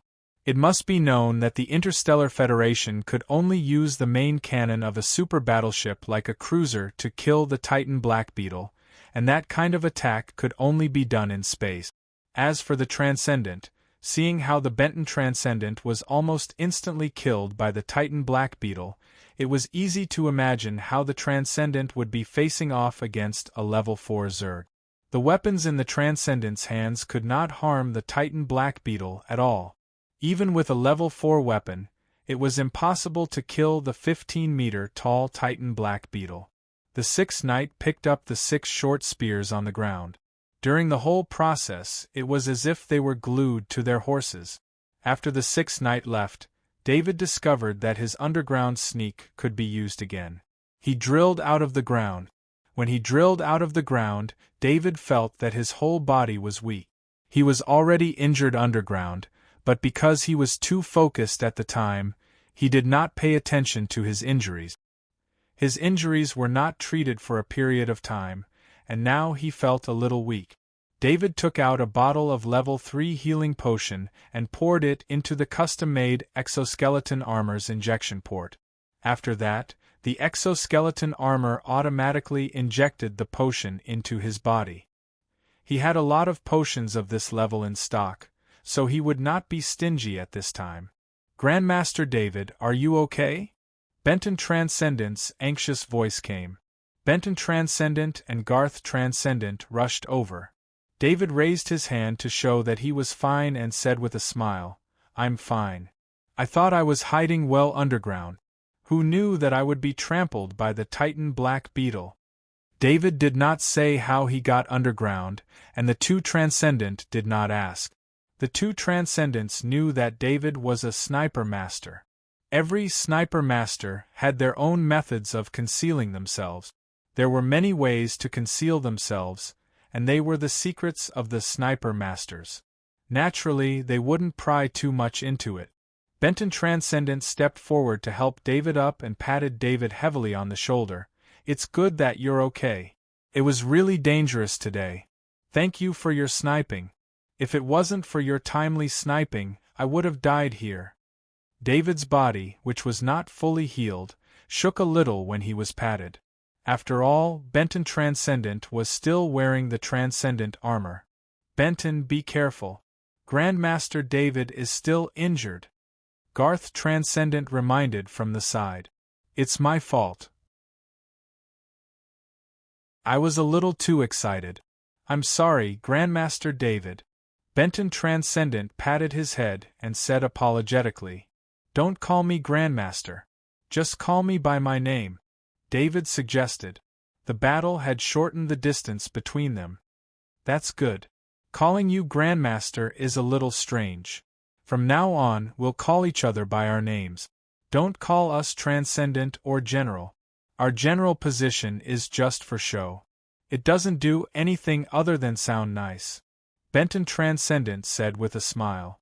David saw the 6 knights enter the battle fort, so he quickly asked the 2 Transcendent, "Those 6 are the knights of the great world of God in the battle fort?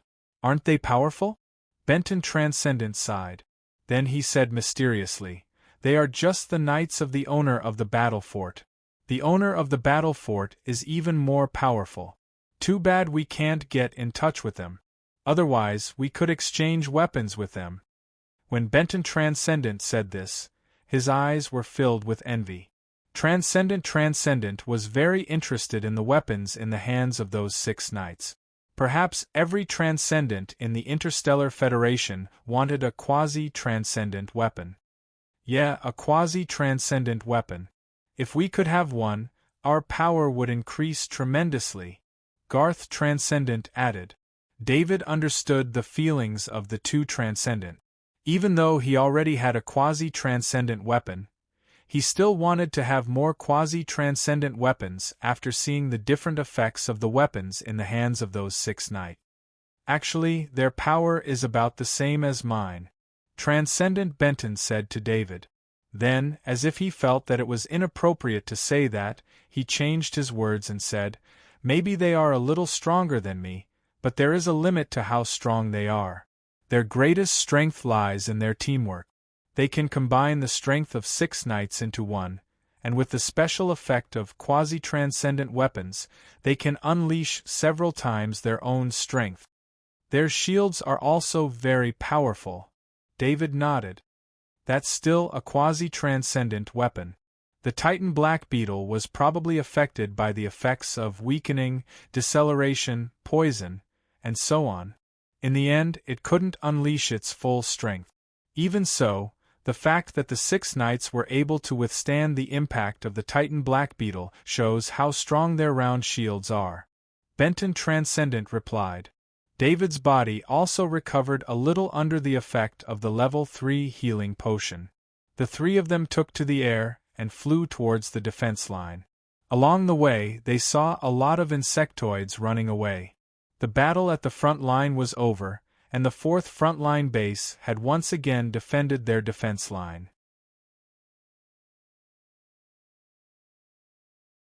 Chapter 460.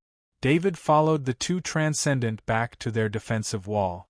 At that moment, the soldiers on the 15th defensive wall were cheering and laughing. They were celebrating another victory, and it was a victory with minimal losses. This time, their losses were even smaller than yesterday's. The rank 3 Phantom Millipede had been killed by David and the others early on. This made the bugs lose their momentum, especially the ones at the back. They were the first to fall into chaos, which slowly affected the ones at the front. Therefore, today's defense was very easy. On top of that, the rank 2 Phantom Spider's most powerful attack was not lethal. Instead, it was to trap people with its web. This made the losses even smaller. However, the soldiers who were celebrating did not know what was happening in the distance. The Transcendent and David had gone through a dangerous situation together. However, both David and the 2 Transcendent did not want to talk about what just happened. Some things were better left unknown. Transcendent from the military just came to help. I told them to go back. Transcendent Benton explained to David as soon as he returned to his office. He did not want David to think that the military did not come to their rescue. In fact, 10 Transcendent from the reserve team came at once. 2 of them were top-level Transcendent. The military had also contacted the great world of God and asked them to help. Transcendent Benton's request to the battle fort to stop the Titan Black Beetle did not succeed. That was because the owner of the battle fort was not in the fort. The battle fort was not very strong at the moment. After receiving the order from the great world of God, the 6th knight guarding the battle fort had no choice but to come out. Otherwise, unless the Titan Black Beetle threatened the battle fort, they would not help. Transcendent Benton explained the situation to David. He also expressed to David that the military would not give up on anyone. However, David knew very well that in a dangerous place like this, he could not rely on anyone. He could only rely on himself. For example, if he hadn't used the underground sneak ability to enter the underground and had the sniper master ability to hide his presence, he wouldn't have been able to survive until now. David took off the exoskeleton armor. The exoskeleton armor was damaged and needed to be repaired. Now, David could do this job himself. With his master mechanical repair ability, as long as the exoskeleton armor was not structurally damaged, he could repair it. Of course, he only took off the exoskeleton armor to better heal his injuries. Go get 5 bottles of level 3 healing potions as backup. We can't let you use your own potions when you're injured," Garth Transcendent reminded David. The two Transcendent didn't need to guess to know that this was the effect of a level 3 healing potion. For a Transcendent level combatant like David, they had the right to allocate resources. Every month, a certain amount of level 3 healing potions would be distributed to the 4th frontline base. In the past, it was distributed to 4 Transcendent combatants, but now with the addition of David, it was distributed to 5 people. "Okay." David nodded. He couldn't help but ask, "I see that the formation of the 6th Knight is very similar to our Kaji battle formation. Is there a connection?" David had wanted to ask this question for a long time, but he didn't have the chance until now. "How is it similar?" "It's basically copied from the great world of God. It's just that the Kaji battle formation lacks the core of the Knight battle formation. It's just similar in appearance." Benton Transcendent smiled and shook his head. When David heard Benton Transcendent's confirmation, he understood a lot of things in his heart. The reason why Kaji's group consisted of 6 Kaji was because the Knight battle formation of the great world of God was best with 6 Knight. Due to the influence of the Knight battle formation, Kaji's group only consisted of 6 Kaji. It's not just the battle formation. Whether it's the use of weapons or the method of cultivation, they all originate from the great world of God. However, after countless years of development, the Interstellar Federation has also formed its own cultivation system. However, this cultivation system is not perfect, and the highest level is only Transcendent rank, Garth Transcendent continued. David had heard of this before, so he didn't look surprised. "It's said that our cultivation method is absolutely forbidden in the great world of God. Do you know why?" Benton Transcendent smiled mysteriously and asked. Due to his closer relationship with David, Benton Transcendent spoke without any scruples. "Didn't they say that the Federation's cultivation method came from the great world of God? Why would they care about our cultivation method?" David asked with some confusion. "The core of the great world of God's cultivation method is the bloodline. Only with the bloodline can you enter the cultivation system. It's said that those without the bloodline talent can only become a subclass at most, and can't come into contact with the real cultivation system. Although the cultivation level of our Federation's cultivation system is far inferior to the cultivation system of the great world of God, it's extremely inclusive. It doesn't require any special bloodline to cultivate. As long as you have a strong body and a strong will, you can cultivate the Federation's cultivation system.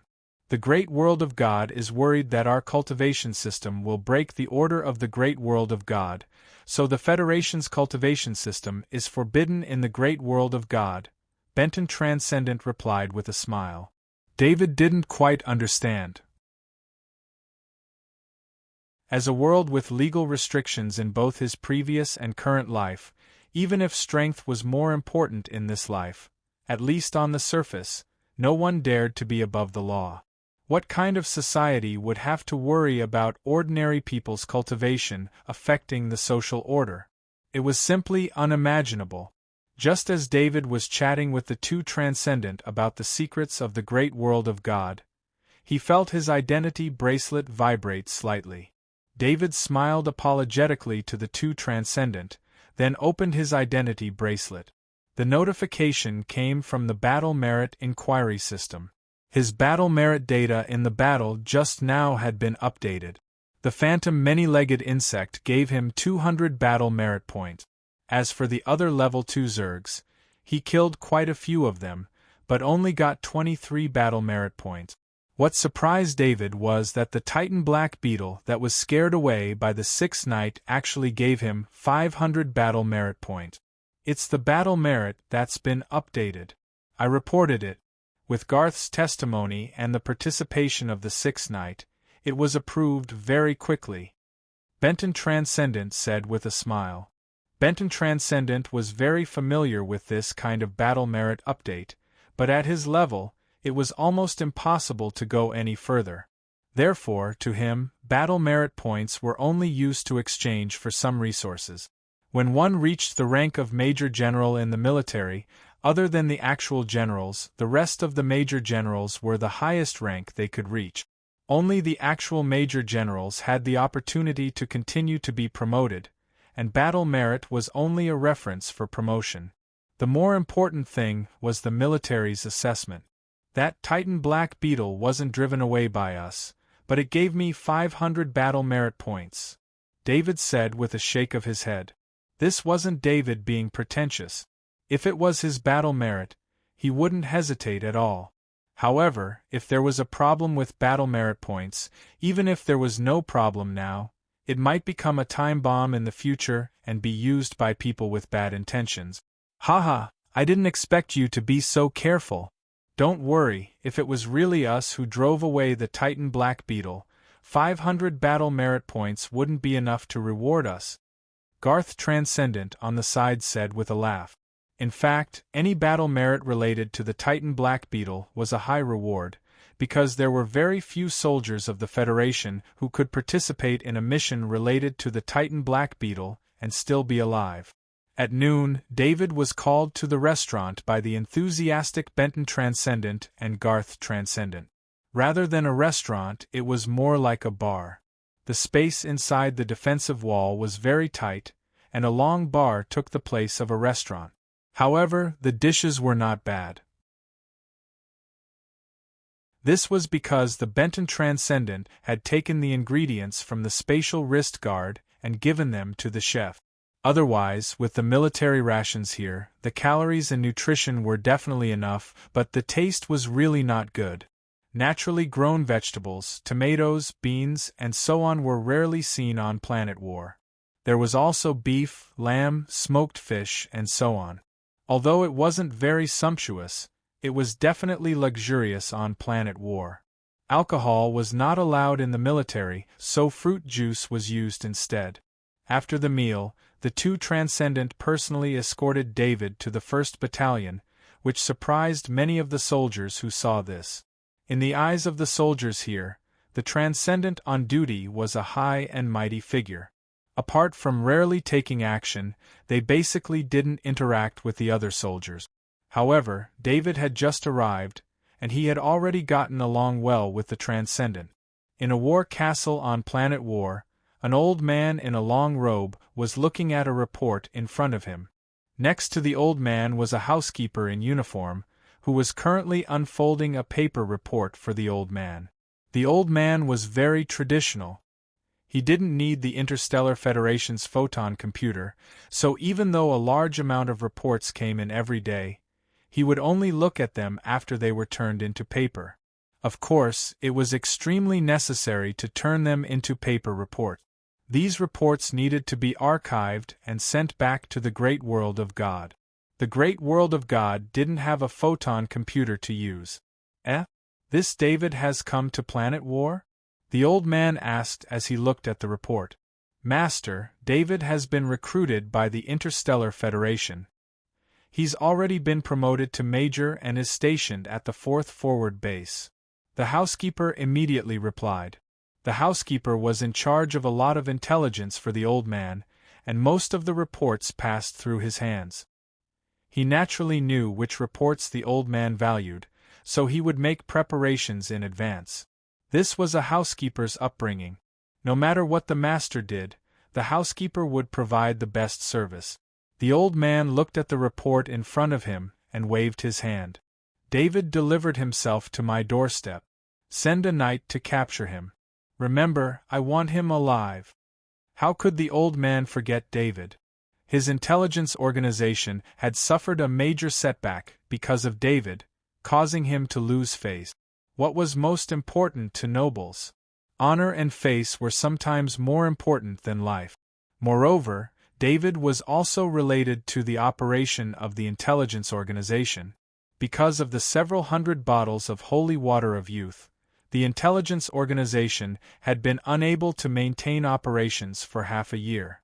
Some of the joints that had already been shaken had been destroyed because the holy water of youth could not be supplied in time. The losses were so great that the old man's heart ached every time he saw the report. Among them were several transcendents sent by the intelligence organization through their connections. These transcendent had all been killed by David. Every death of a transcendent that could be used to build relationships would have a major impact on the foundation of the intelligence organization. Now, David had finally come to Planet War. Although the Interstellar Federation and the Great World of God were allies, the high-end fighting force here was completely under the control of the Great World of God. Of course, although the old man was the person in charge of the World of God's intelligence, he could not influence the experts of the Great World of God here on Planet War. The forces of the Great World of God here on Planet War were tangled and complicated. The only true fighting force the old man could send was his own knight and a few transcendent that were connected to the intelligence organization. However, the old man did not want the transcendent to capture David. After sending out so many transcendent, he had already lost confidence in the strength of the transcendent. The old man decided to rely on the strength at hand. In his view, his own knight was the most reliable fighting force. "Master, should we send a few more knight? David isn't weak," the butler softly reminded. The butler had naturally seen David's battle record. Although he didn't know how much of it was real or fake, he could imagine how extraordinary David was just by looking at the result. The old man shook his head and said, "He's just a child. No matter how strong he is, he's not a transcendent. And even if he is a transcendent, so what?" In truth, the old man had many misgivings. The upper echelons of the Great World of God had strict requirements for Planet War. They had to guarantee that Planet War would maintain a close relationship with the Interstellar Federation. They could not allow anything to affect this most basic requirement. It must be known that every expert from the Great World of God who could come to Planet War had their own pride. Their status in the Great World of God was exalted, and their lifestyle and way of doing things were vastly different from that of the Interstellar Federation. If these experts from the Great World of God were allowed to interact with the Interstellar Federation like how they treated the weak in the Great World of God, there would be endless conflict. The experts of the Great World of God all obeyed this order, and many of them even ignored anyone from the Interstellar Federation and did not interact with the Interstellar Federation. This way, they could minimize conflict with the Interstellar Federation as much as possible. Without interaction, there would be no trouble. The vast majority of the experts of the Great World of God did this.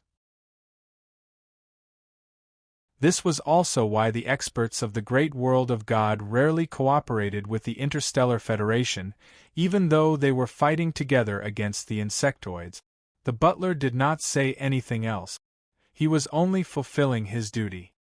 He did not have the ability to change the old man's mind. The old man thought for a moment before giving this order. "Have Knight be careful. Don't let anyone discover his movements. Lure David to a secluded area before making your move. I don't want the Interstellar Federation to sue us. If that happens, I'll be punished as well." On Warstar, maintaining the best alliance was the most important thing, and not even the Elder dared to go against this principle. All he could do was tell the knights to be even more careful so that no one would be able to get a handle on them.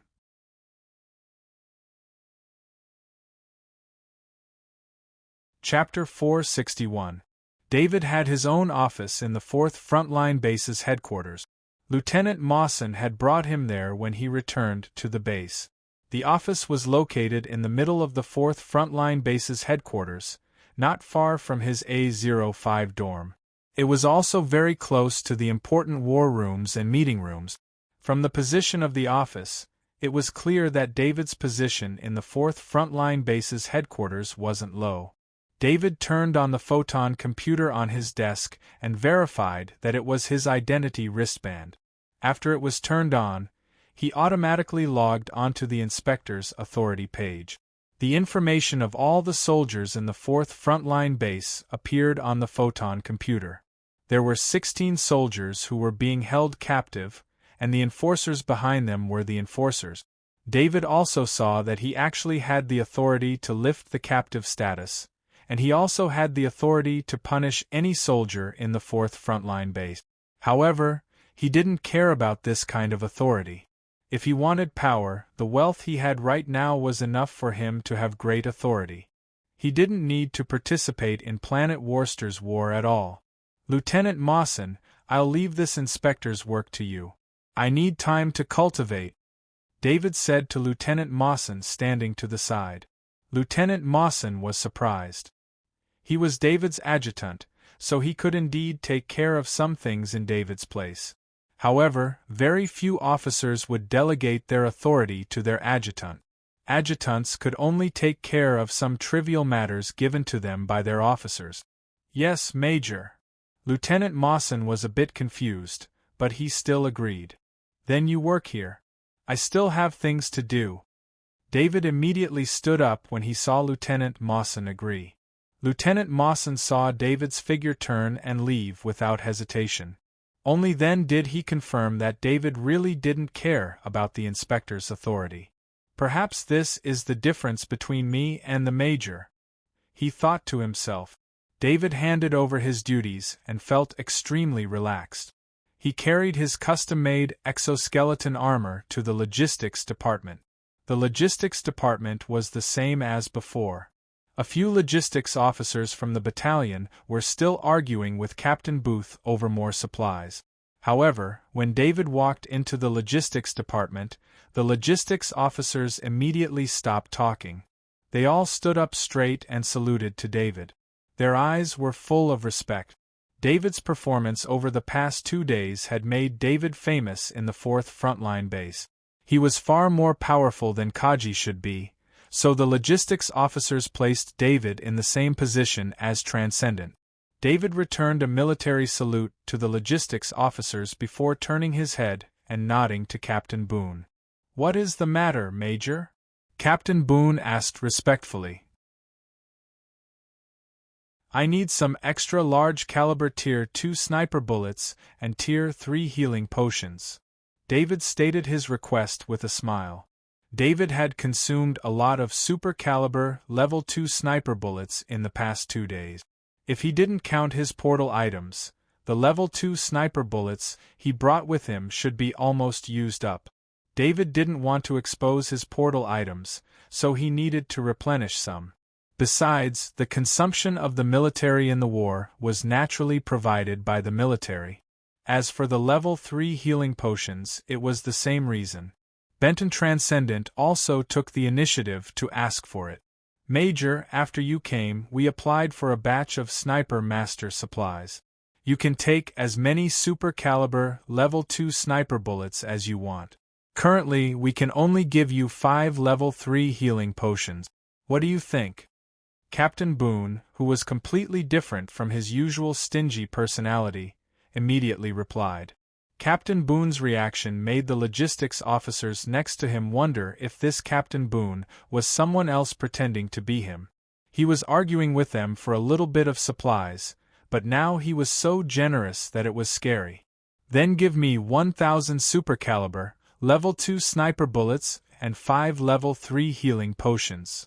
David nodded and said, "In addition, the sniper rifle your adjutant applied for you has also arrived, but it's not the Death's Eye you wanted. It's the Roar sniper rifle. Do you think it's suitable?" Captain Boone continued to ask while operating. David was a little surprised.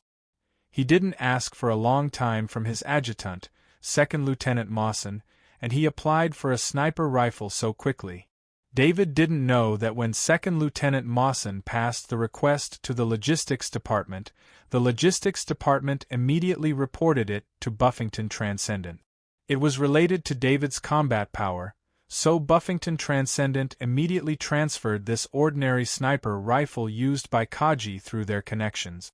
David connected to the military Skynet on his identity bracelet and checked the information of the Roar sniper rifle. He had never heard of the Roar sniper rifle before. This was the first time he heard of it. When he saw the information of the Roar sniper rifle, he couldn't help but laugh. The Rohr sniper rifle was the same generation of the Rohr sniper rifle. It was produced by the same company, but the positioning of the two sniper rifles was different. The Rohr sniper rifle was developed to allow the sniper master to exert a stronger attack power. The Rohr sniper rifle was developed to exert the sniper ability of the ordinary Kaji. There was a huge difference between the two in essence. This could be seen from the parameters of the roaring sniper rifle. It had a magazine that could hold up to 100 sniper bullets, and an alloy barrel that was mainly made of grade 2 materials. All of these allowed the roaring sniper rifle to be able to snipe continuously. A normal Kaji was not a sniper master, especially when there was a Kaji in the front to cover the sniper Kaji. What they needed was to shoot the sniper bullets faster and more accurately. Therefore, the design of the Rohr sniper rifle was made for this. The super stability and double the ammo supply allowed this sniper rifle to continuously shoot 100 sniper bullets without error. Of course, the cost of the Rohr sniper rifle was also several times more than other sniper rifles. This was related to the materials used. How many sniper rifles would use a large amount of level 2 materials? The Rohr sniper rifle is very good. I'll take it, David said with satisfaction. He wanted an ordinary sniper rifle so that he could kill more low-level Zergs in a short period of time under the premise of safety. Okay, please wait a moment. Captain Old Boone's face smiled wider and his hands moved faster. After a while, an automatic transport vehicle delivered the items David needed from the warehouse. David counted 1,000 super large caliber level 2 sniper bullets, 5 bottles of level 3 healing potions, a Rohr sniper rifle, and 500 corresponding level 2 sniper bullet. Major, if you need normal level 2 sniper bullets, you can directly apply to the logistics officer in any frontline base. I believe they won't reject you, Captain Old Boone said as he looked at the logistics officers beside him. No problem, as long as the Major needs it, we will guarantee your request. The logistics officers immediately expressed their stance. The logistics officers clearly saw that a sniper master wanted to use a normal sniper rifle like Kaji's sniper rifle to kill more level 2 Zergs. If they dared to refuse the logistics department's request, not only would the logistics department find trouble with them, even their own soldiers would not let them go. Thank you very much.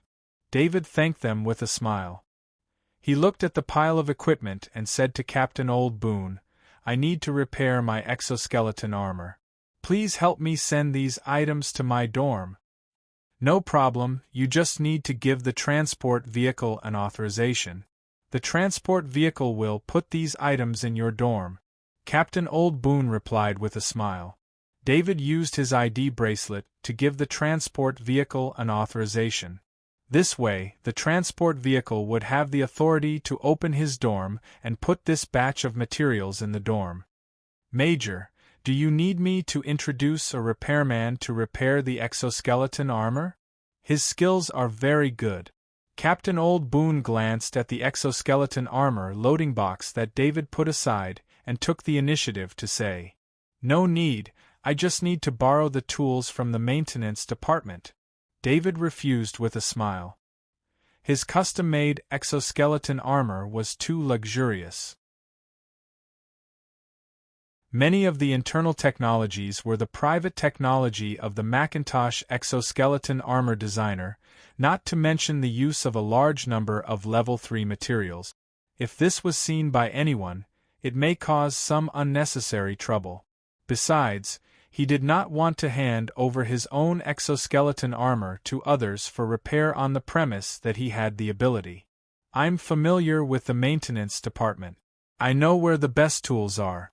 I'll take you there, Captain Old Boone said as he began to turn off the photon computer. His swift and decisive attitude made it difficult for David to refuse, so he could only nod with a smile. The logistics officers next to him also did not object. It was not a problem to let them wait a little longer for David's matter. They even thought that this was normal. This was the influence that David brought through 2 wars in a short time. The distance between the maintenance department and the logistics department was not far. David and Captain Old Boone walked over like this. However, Captain Old Boone wanted to help David carry the exoskeleton armor loading box, but David did not agree. Our logistics department often sends damaged equipment to the maintenance department, so I often come here. The repairman here, Lieutenant Fisher, is the #1 master in the maintenance department. After getting along for a long time, David found that although Captain Old Boone was a bit naggy, he was also a warm-hearted person. When he came to the maintenance department, he began to introduce the repairmen to David. "Old Boone, how come you have time to come here? Did you bring me the jerky?" Captain Old Boone did not take David into the hall of the maintenance department, but to the special maintenance room on the side of the maintenance department. As soon as he entered, he saw a brawny man wearing a maintenance exoskeleton armor. The brawny man said with a smile, "Major." But when he saw David behind Captain Old Boone, he could not help but glare at Captain Old Boone fiercely. He seemed to be complaining that Captain Old Boone did not remind him. He saluted David and said. David returned the salute. He probably guessed that this should be the Lieutenant Fisher mentioned by Captain Old Boone. Those who could be called a repairman would not be at a low level. They should at least have reached the proficient level in mechanical maintenance. "Major, this is Lieutenant Fisher." Sure enough, Captain Old Boone then introduced to Lieutenant Fisher, "This is Major David. He is here to repair the exoskeleton armor." Lieutenant Fisher did not seem to have any impression of the name David. Although the entire 4th Frontline Base was talking about David's achievements, he had been staying in the maintenance room and did not care about other things. Lieutenant Fisher looked at the custom-made exoskeleton armor in David's hand and could not move his eyes away. With his knowledge of exoskeleton armor, even if David's exoskeleton armor had not been opened, he could still see a lot of extraordinary things. "Can I have a look?" Lieutenant Fisher asked eagerly. Just as he was about to take the custom-made exoskeleton armor from David's hand, David gently moved aside, and his hand grabbed nothing but air. "I don't need anyone to repair it, I just need to borrow a tool," David said in a deep voice. Lieutenant Fisher heard David's words and could not help but be stunned. He turned his head and looked at Captain Old Boone, implying that Captain Old Boone could help him persuade David. "Major, how about this, you try to repair it first. If you have any difficulties, Fisher can help you. What do you think?" Captain Old Boone understood Lieutenant Fisher's thoughts and said to David, "Okay, but I don't think Lieutenant Fisher will have a chance to help me." David nodded and said, "He wanted to borrow a tool here, so he could not refuse. When he came in, he looked at the equipment here. The equipment here was very complete. Probably because the military was not short of money, many of the equipment here were the latest models. I'll stand on the side. Call me when you need me." Lieutenant Fisher did not care about David's words at all. In his opinion, as long as it was not a professional maintenance personnel, no matter how high their military rank was, they could not compete with him in terms of maintenance ability. For so many years, he had repaired all kinds of equipment in the military. Exoskeleton armor was the one he repaired the most. He believed that his familiarity with exoskeleton armor was among the top few among the maintenance personnel in the frontline base. David nodded and activated the exoskeleton armor. The exoskeleton armor immediately changed from a box to a human form.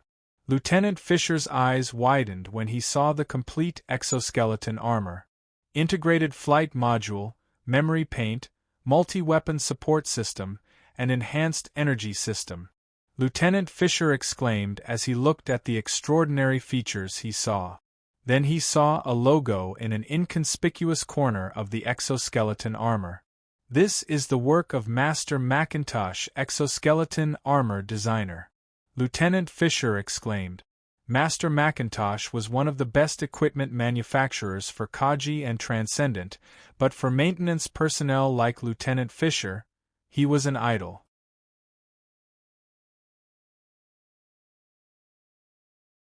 Chapter 462. Although David had never used any of the tools here before, he knew what they were used for with just a glance. First Lieutenant Fisher, please grant me access. He walked to an empty maintenance exoskeleton armor on the side and said to First Lieutenant Fisher, Major, please be careful. This is the work of Master Macintosh. First Lieutenant Fisher reminded carefully. He wanted to say something but stopped on second thought. Although First Lieutenant Fisher was very afraid that David would break the exoskeleton armor made by Master Macintosh, the exoskeleton armor belonged to David. Also, David's rank was higher than his, so he could only watch. However, First Lieutenant Fisher didn't want to see David mess around. As soon as David made a mistake, he would immediately take over. First Lieutenant Fisher granted David access to the maintenance exoskeleton armor.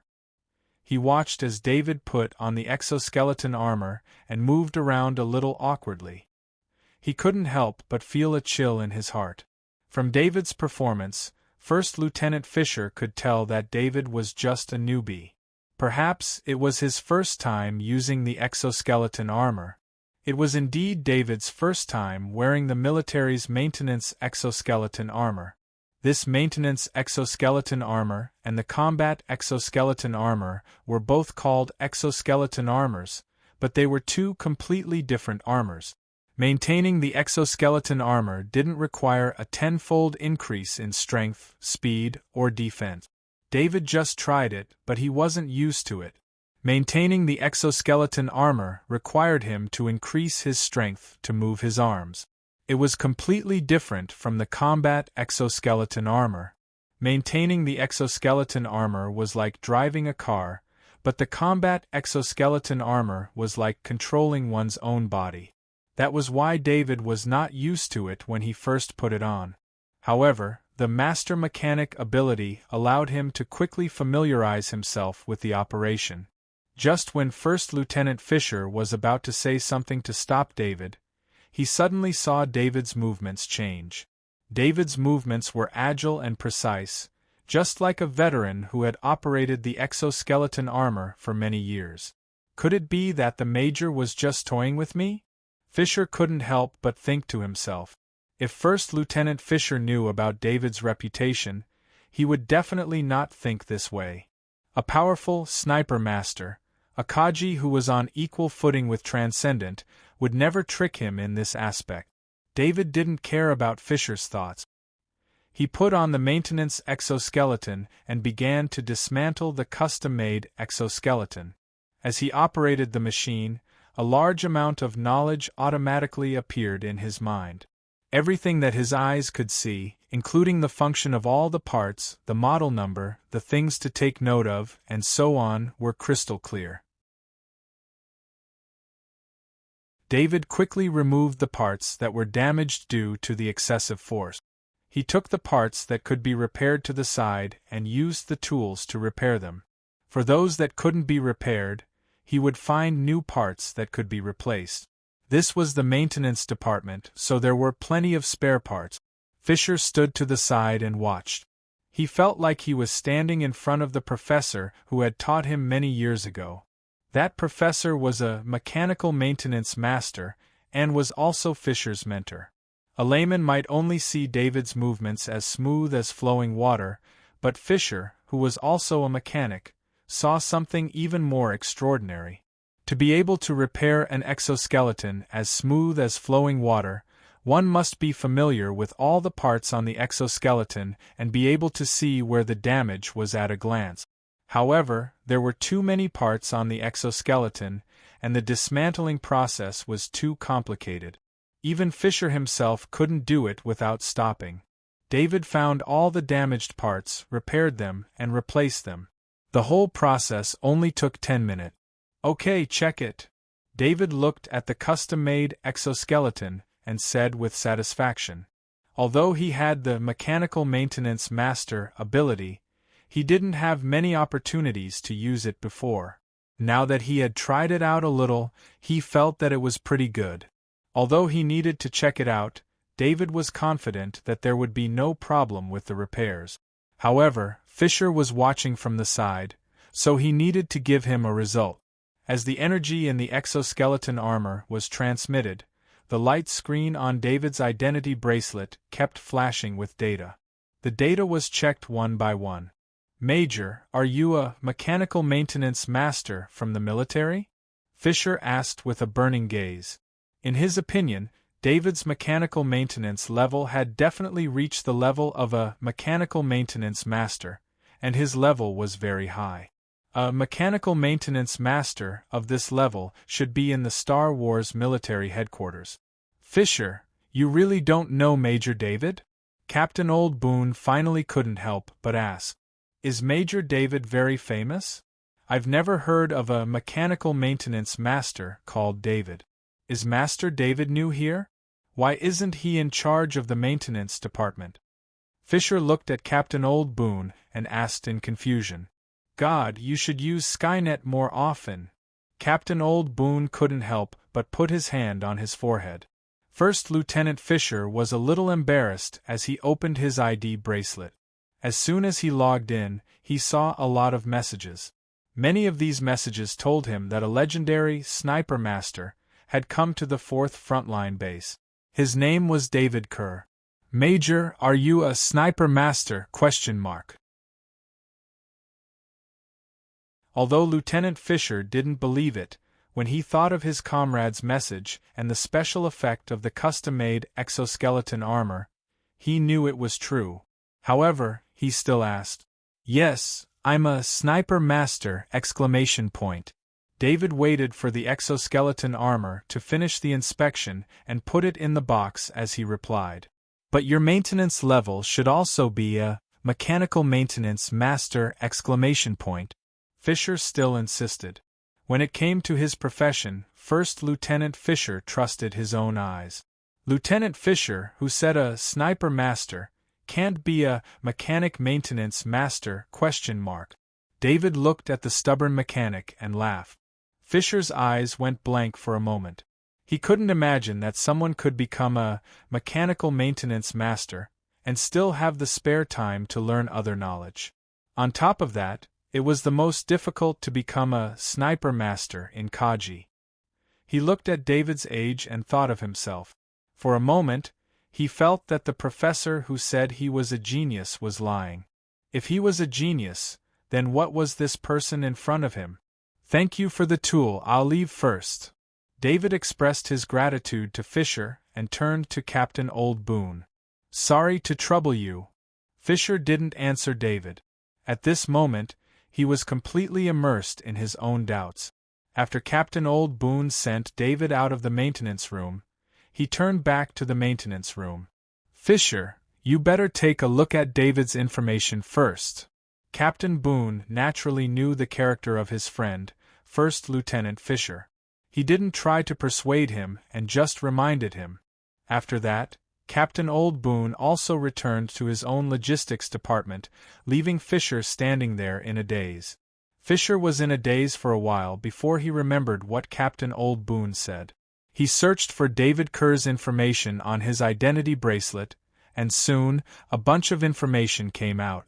Although it was the military Skynet, there was also a discussion area for soldiers. One of the results Fisher saw was David Kerr's growth experience. Fisher's mouth opened wider and wider as he read the article. He saw an unimaginable monster, and he also knew David's age. He had just been drafted into the army in his first year of university. Fisher let out a long sigh of relief. He knew what kind of person he had met today. This was not a genius, this was a monster. As an ordinary genius, he naturally couldn't compare himself to a monster. The difference between them was too great, and he immediately threw away his wild thoughts. David returned to his dorm. The supplies he had received from the logistics department were already in the living room. He had the shadow attendant put all the ammunition and medicine into his spatial item before placing a hand on the shadow attendant's shoulder. There wasn't much soul energy entering his body today. Fortunately, there was a lot of soul energy yesterday, almost reaching 719. After absorbing the soul energy, his intelligence reached 720. David wasn't disappointed. He was very satisfied with this rate of improvement. In the past, if he wanted to increase his intelligence like this, he would have to go around looking for rank 3 insectoids or kill a transcendent. However, aside from Warstar, there weren't many rank 3 insectoids even on the Guardian planet. Unlike Warstar, rank 3 insectoids would regularly come knocking on his door. 2 more days passed, and David's daily routine was the same. He would go to the frontline base's defensive line every day to help defend against the insectoid. In 2 days, David killed 3 more rank 3 insectoid. This efficiency was greatly praised by the Transcendent at the base, and the soldiers who were affected regarded him as the sharpest blade of the 4th frontline base. In the morning, David finished his cultivation. When he came out of his room, he received a message from the Transcendent of Babington. "General." David walked into the office of the Transcendent of Babington and saluted. "All right, let's meet in private. Don't be like this in the future. Just call me Babington." You, Benton, and Garth call each other by their names. Why do you sound so distant to me? The Transcendent of Babington pretended to blame him. In fact, the Transcendent of Babington was completely different from the other 2 Transcendent. He was a real Major General and held military power. The Major General of the Transcendent of Babington was not an empty position.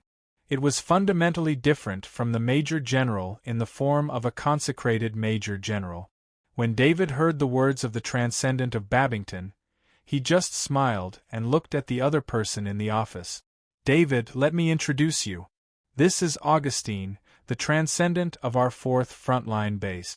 You two should get to know each other." The Transcendent of Babington introduced David. The Transcendent of Augustine was extremely tall, almost 2 meters tall, and particularly strong.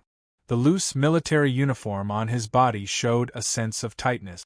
"David, I heard Benton and Garth talk about you. We will be comrades in the future, so we don't need to use military ranks to address each other. You can call me Augustine, and I'll call you David. To be honest, this is the first time I've seen a heavy axe grandmaster with my own eyes. Let's compare notes when we have time." The Transcendent of Augustine spoke very straightforwardly. "Augustine, what weapon do you use?" David heard the Transcendent of Augustine's words and couldn't help but ask curiously. David listened to the suggestion of the Transcendent of Augustine and directly called him by his name. "Augustine, who would fight with you? You're just a turtle shell." The Transcendent of Babington said with a smile. A huge shield appeared in the hands of the Transcendent of Augustine. The shield was made of 3rd-grade materials. What caught David's attention the most was that the 3rd-grade shield didn't have any military insignia on it, which meant that it was a 3rd-grade shield owned by the Transcendent of Augustine. "Babington, are you looking down on my shield? You also use a heavy axe. Come and try. I'll exhaust you to death," the Transcendent of Augustine said as he waved the 3rd-grade shield in his hands, but he immediately laughed. David was the most surprised of them all. It wasn't that he had never seen a Transcendent using a Grade 3 shield before, but that was only because they were borrowing the defensive capabilities of a Grade 3 shield. Their main weapon wasn't the shield itself. At the same time, he also understood why the Transcendent of Augustine wanted to compare note. It was because the Transcendent of Augustine could almost guarantee that he wouldn't lose by using a shield. Just as the Transcendent of Augustine had said, as long as his shield was good, the main attacker wouldn't be able to do anything to him. Of course, with David's Grandmaster Heavy Axe ability, if he could be on par with the Transcendent of Augustine in speed, then defeating the Transcendent of Augustine wouldn't be a problem. However, if he wanted to be on par with the Transcendent of Augustine in speed, David would also need to enter the Transcendent rank. At least for now, even if David's heavy axe was powerful, it would still be very difficult for him to defeat a Transcendent of Augustine with a large shield. The shield in the hands of the Transcendent of Augustine was almost 2 meters tall and 1 meter wide. It was almost like a wall in his hands. How could he attack with it? In addition, the Transcendent of Augustine itself was a Transcendent, so its speed was naturally higher than David's, making it impossible for David to make a move. Augustine is very popular in the Transcendent circle. Many Transcendent will ask him to do missions. Look at his shield. Why didn't I choose a shield as a weapon in the past? Transcendent of Babington said with a smile. However, David also knew that although the Transcendent of Augustine was very popular with large shields, there were also drawbacks to using large shield. That was, its attack power was very weak. David had a deep understanding of this. Using a large shield could block the enemy's attack. As long as the enemy's power didn't form a crushing momentum, it would be difficult to break the defense of the large shield. However, this kind of defense came at the expense of attack power. Almost no Transcendent was willing to sacrifice their attack power.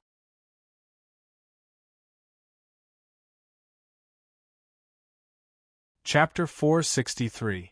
David, Augustine was injured when he came back this time, so our plan to go out will be postponed for 2 days.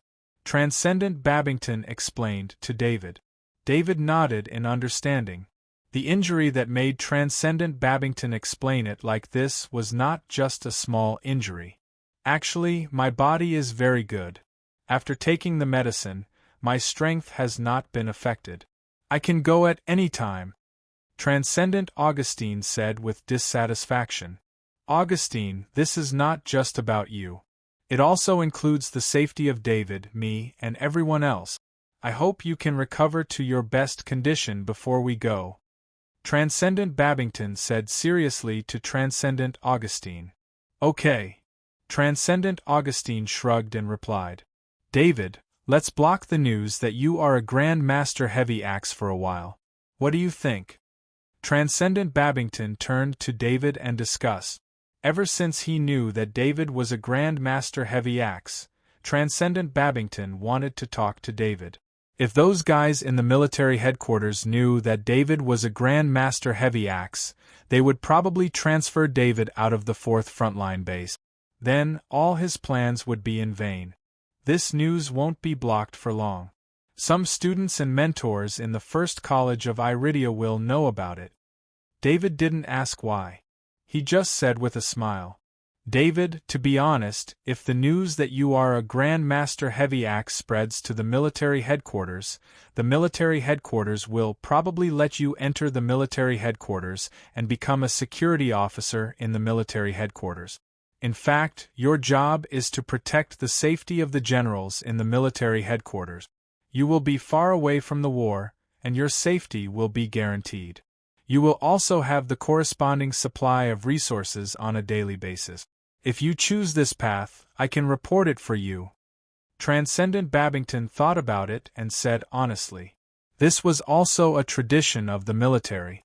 Weapons grandmasters had appeared before, and they were usually dealt with in this way. The greatest use of a weapon grandmaster was not to deal with the Zergs. The Zergs were protected by their solid carapaces. Even if one had the ability of a weapon grandmaster, it would be difficult to hurt a level 3 Zerg, let alone one above level 3. Even Kaji, who had reached the peak of his weapon grandmaster rank, would find it difficult to deal a fatal blow to a rank 3 insectoid with a rank 3 weapon. Instead, the weapon grandmaster would be exhausted in battle. The weapon grandmaster's best opponent was actually the other Kaji. The weapon grandmaster's skills could almost allow him to kill a transcendent. Therefore, whenever the military found a weapons grandmaster, they would invite him back to the military to become a security officer. This way, they could protect the weapons grandmaster as well as the military officers. Then help me hide it. David shook his head and said. He didn't want to become that kind of security officer. Without fighting, without a large amount of soul energy, his growth would slow down.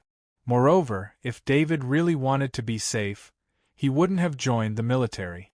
Although it was difficult to go against a conscription order, if David really wanted to use his connections, with his identity as a super-rich person, it was still possible to get the military to withdraw a conscription order. Although David had been working hard for level 3 strength and meat, if he wanted to rely on the Torto Fund to obtain level 3 strength and meat, it was not impossible. However, the Torto Fund was far away in the Cater Star sector. This kind of operation was too troublesome. Moreover, David didn't want to rely too much on this. He could only train himself more through his own efforts to obtain resources. Haha, I knew you liked to fight. Otherwise, you wouldn't have grown so fast. Transcendent Augustine said with a smile as he patted David hard. David couldn't help but frown. Transcendent Augustine's pat was not light. That, you hit me too hard. I'm injured, and I can't control my strength properly. Transcendent Augustine saw David's expression and immediately understood that there was a problem with his strength, so he immediately explained. Transcendent Augustine, you usually play around with the transcendent. David is just Kaji. Transcendent Babington said as he looked at Transcendent Augustine speechlessly. It's okay. I didn't expect Augustine to be so strong. David felt that he wasn't injured. Transcendent Augustine didn't want to hurt anyone. Although he used a bit more strength, it only surprised David. Transcendent Augustine scratched his head embarrassedly. He liked to joke, but he really didn't mean any harm. David, your performance these days is too good. The other frontline bases are envious. They are now regretting that they didn't go all out to fight for you. Transcendent Augustine changed his expression and said in a praising tone. David and Transcendent Babington could see his clumsy way of changing the topic. I also want to thank David. Because of you, the number of casualties in the 4th frontline base has been greatly reduced. Transcendent Babington also thanked David. This is also the 4th frontline base's people. It's my responsibility to participate in the defense. David waved his hand and said. He looked at the time and said to the two Transcendent Augustine, if there is nothing else, I want to go to the defense line to participate in the defense. After a few days, David also almost understood the time of the Zerg's attack. It was between 10 and 11 o'clock every day. It was already 9 o'clock. If something happened on the way, he would be late. You just have to remember the action in 2 days. Remember to be careful at the defense line. If there are level 4 Zergs, you can hide in the battle fortress. Transcendent Babington said. Transcendent Babington was very angry about the level 4 Zergs incident a few days ago. This was because the great world of God in the battle fortress did not fulfill their responsibilities. In the alliance between the Interstellar Federation and the great world of God, there was a rule that stated that level 3 and above Zergs would be dealt with by the Interstellar Federation. If they could not deal with it, they could ask for help from the great world of God. However, once a level 3 Zerg or above appeared, it would be dealt with by the great world of God. However, the level 4 Zerg Titan Black Beetle almost broke through the defense line a few days ago, and the great world of God did not appear. If it weren't for David and the two Transcendents stalling for time and allowing the military to negotiate with the great world of God, the great world of God would have forced the battle fortress to send reinforcements. The defense line would have been destroyed long ago. Therefore, the Transcendent Babington's intention was very clear. If they encountered such a situation again, they would divert the trouble and directly let the great world of God's battle fortress take the front. It must be known that the Interstellar Federation's defense line could be moved. As long as they retreated to the back of the battle fortress, they could force the great world of God to come out. Of course, the great world of God also gave a reply. At that time, the owner of the battle fortress was not in the fortress, and his combat power was not enough to repel the Titan Black Beetle, so he did not go out to battle. Okay. David nodded.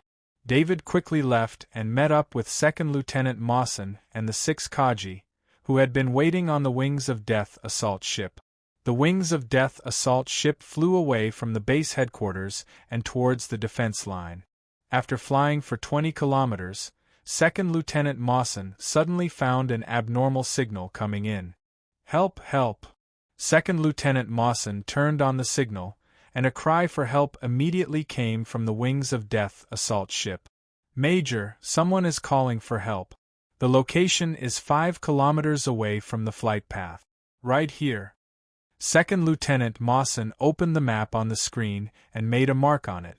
On planet Battlestar, there was only one enemy, and that was the Zerg. The Zerg would never mimic a human's call for help and set up a trap. At least, in all the years of war with the Zerg, such a thing had never happened. Therefore, Second Lieutenant Mawson immediately determined that this was the Federation's call for help. However, David had experienced many attacks, and he had a bad premonition for any accident. Second Lieutenant Mawson, play that sound again. David ordered in a deep voice. Yes, sir.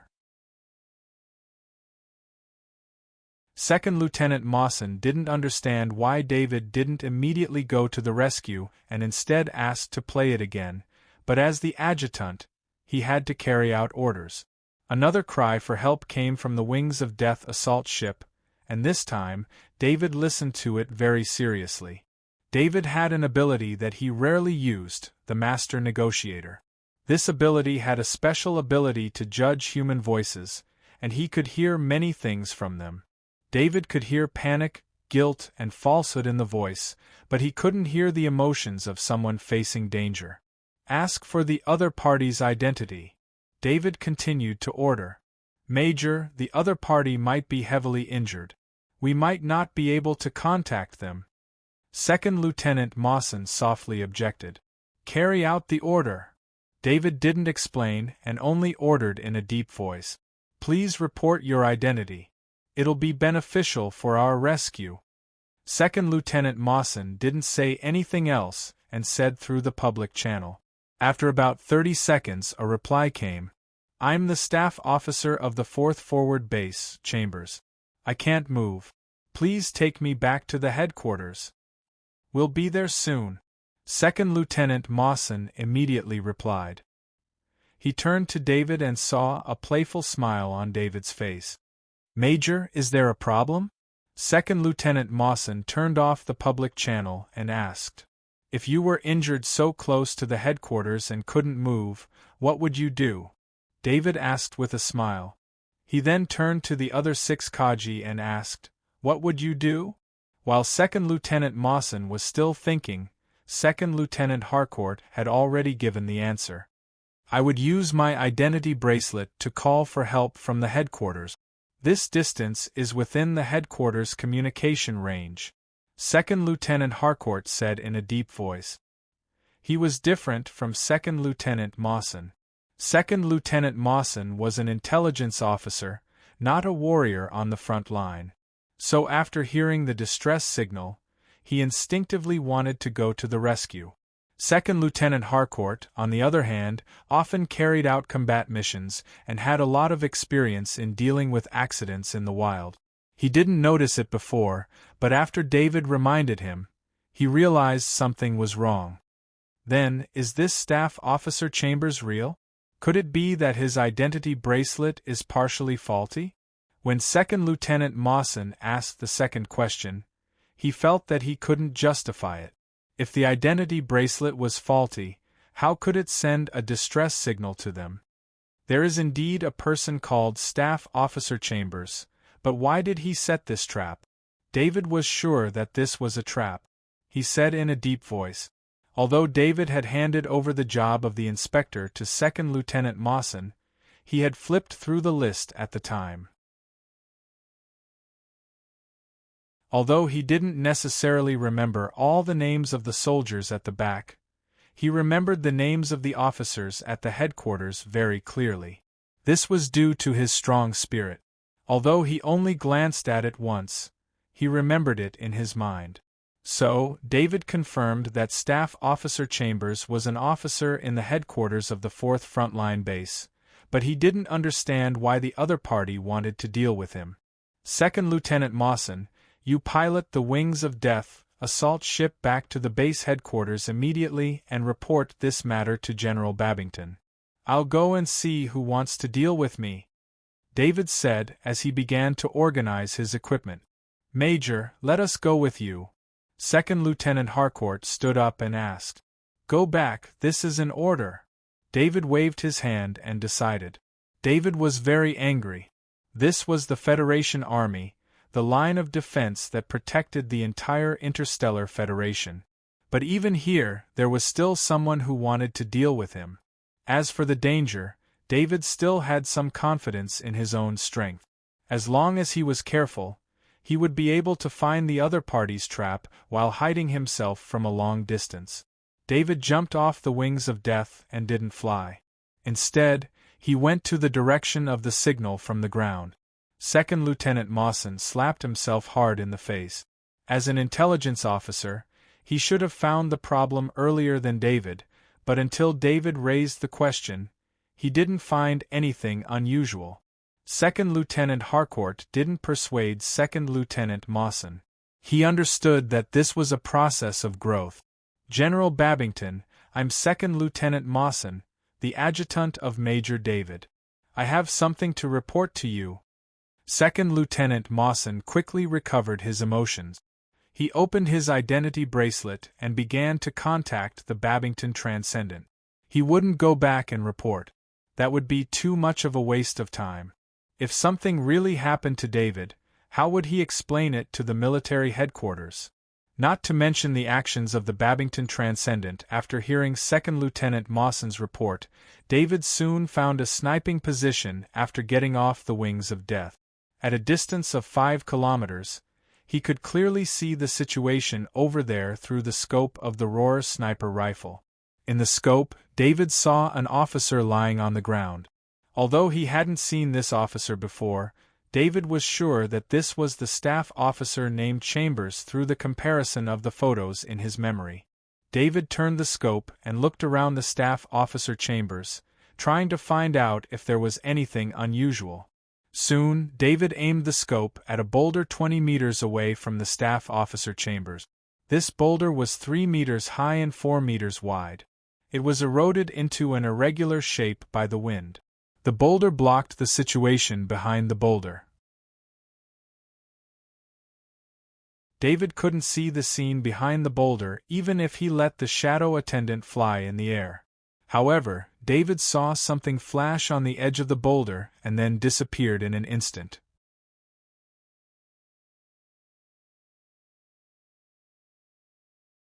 Chapter 464.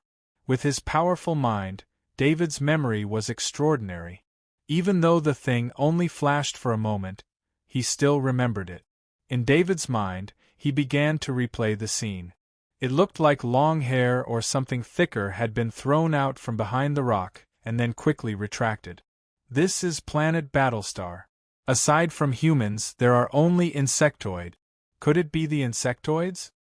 David thought to himself, but he quickly threw the idea to the back of his mind. No matter how many traps Advisor Chambers had set up, he would not conspire with the insectoids. Even though the insectoids had their own tricks, they would never work with humans. This was a race war.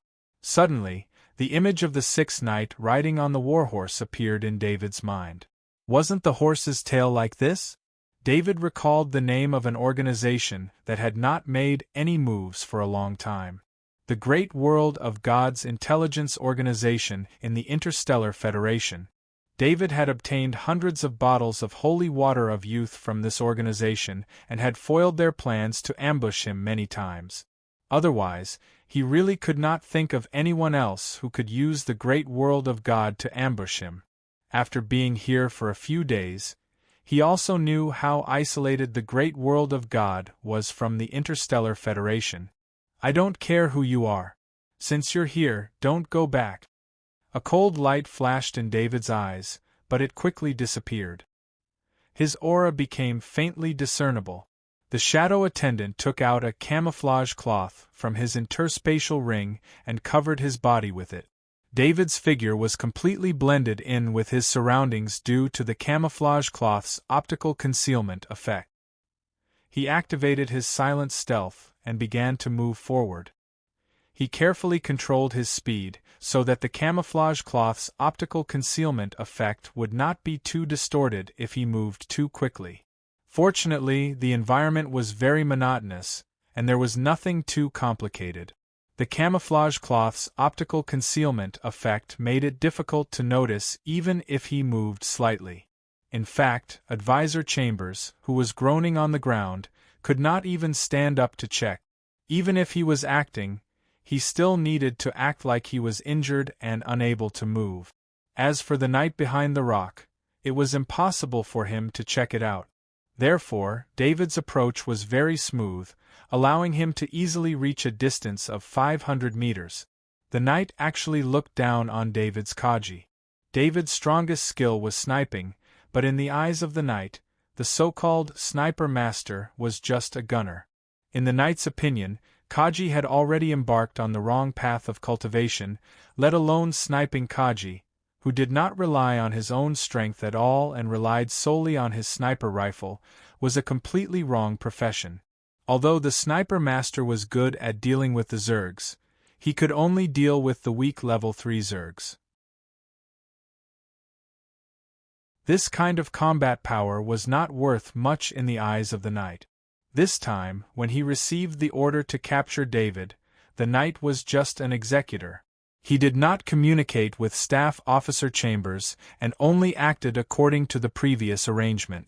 At this moment, the knight was standing behind the rock, completely relying on his hearing and senses to sense his surroundings.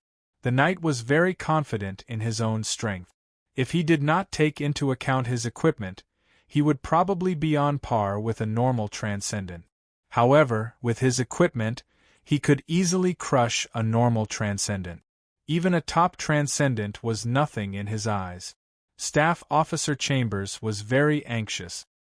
He fell to the ground and repeatedly called for help through his bracelet. At the same time, he also limited the communication range of his bracelet to 10 kilometers. He checked the time this morning, and only David needed to go to the frontline base defense line, so he used this method to attract David. Staff Officer Chambers had joined an organization that was very mysterious. As long as he provided some unimportant information, he would be able to exchange it for a handsome reward. This was very tempting for a middle-aged man who needed a lot of credits to feed his family. This organization probably knew about this, which was why they included Staff Officer Chambers in their development. From simple information at the start to sensitive information, Staff Officer Chambers was slowly eroded by the temptation. This time, he received a mission to lure David to a specific location. At first, he refused. He knew very well who David was and how important he was to the 4th Frontline Base. However, the organization's attitude was very firm this time, and with the large sum of credits, he had no choice but to participate in the plan. At this moment, Staff Officer Chambers was already regretting his decision. He had only agreed to this plan because David had only just arrived on Warstar and was unfamiliar with the situation. Moreover, David was too young. Powerful young people all had the same problem of hot-bloodedness. As long as they heard someone calling for help, they would display a heroic demeanor and immediately go to the rescue. However, the call ended and rescue still did not arrive. Staff Officer Chambers wanted to stand up, but he was unable to do so. The injuries on his body were not fake, but they were the work of that night. "Sir Knight, David doesn't seem to be coming. Should I continue?" Staff Officer Chambers called out. However, to his surprise, the knight behind the rock did not react at all. Staff Officer Chambers did not know that the knight who came this time had not learned the Federation language. He usually used a translation device, but because he needed to focus on the capture, he had turned off the device. Speaking of which, this translation device was a product of the Federation. When David heard Staff Officer Chambers' words, a mocking expression flashed across his face. The ground beneath him automatically parted, and he dove into the ground like a fish. Underground stealth could be used for 1 minute, and he was only 500 meters away from the rock, so David used less than 30 seconds to reach the bottom of the rock.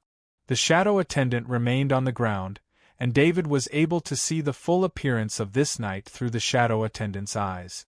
The first thing that caught David's attention was the warhorse. Although the Federation had long used hovercars as transportation, it was not like they did not see horses. However, David was sure that even among the genetically modified horses of the Federation, none of them could be compared to this warhorse on the night.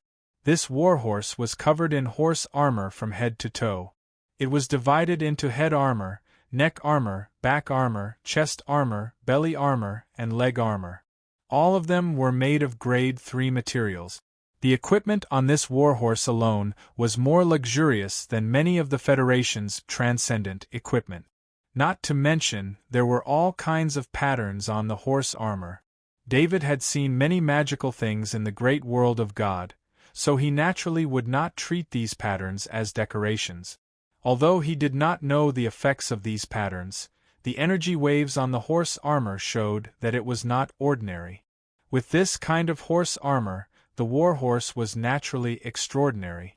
At such a close distance, the shadow attendant could feel the strength of the warhorse. Even David had a feeling that the warhorse's strength far exceeded his own. On the warhorse was a knight in armor. The knight's face was covered by a full helmet, and his expression could not be seen. The full body armor was very similar to the horse armor, and it was also made of grade 3 materials. There were also patterns on it, but this set of armor had more patterns. Small and complicated patterns covered the entire set of armor. On the knight's chest hung a small badge. The badge was in the shape of a shield with a small dagger on a blue background.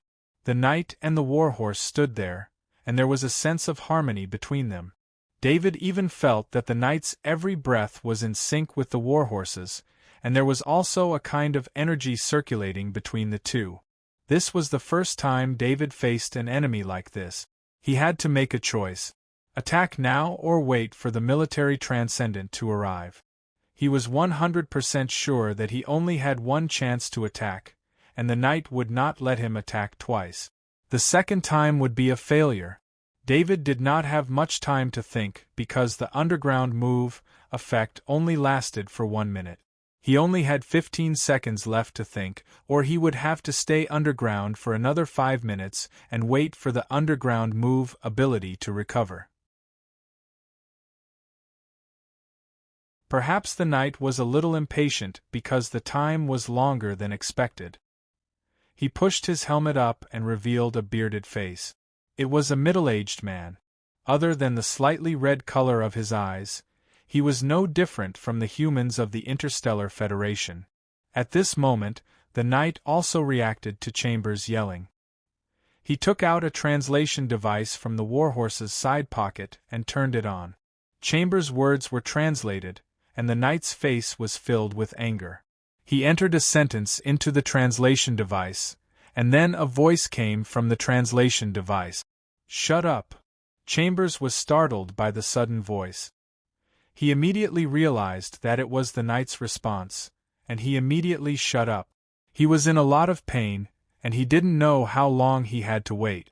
He didn't even know if David would come back. At the same time, a voice came from afar, and 2 transcendent figures could be vaguely seen flying in the sky. David saw them through the eyes of the shadow attendant.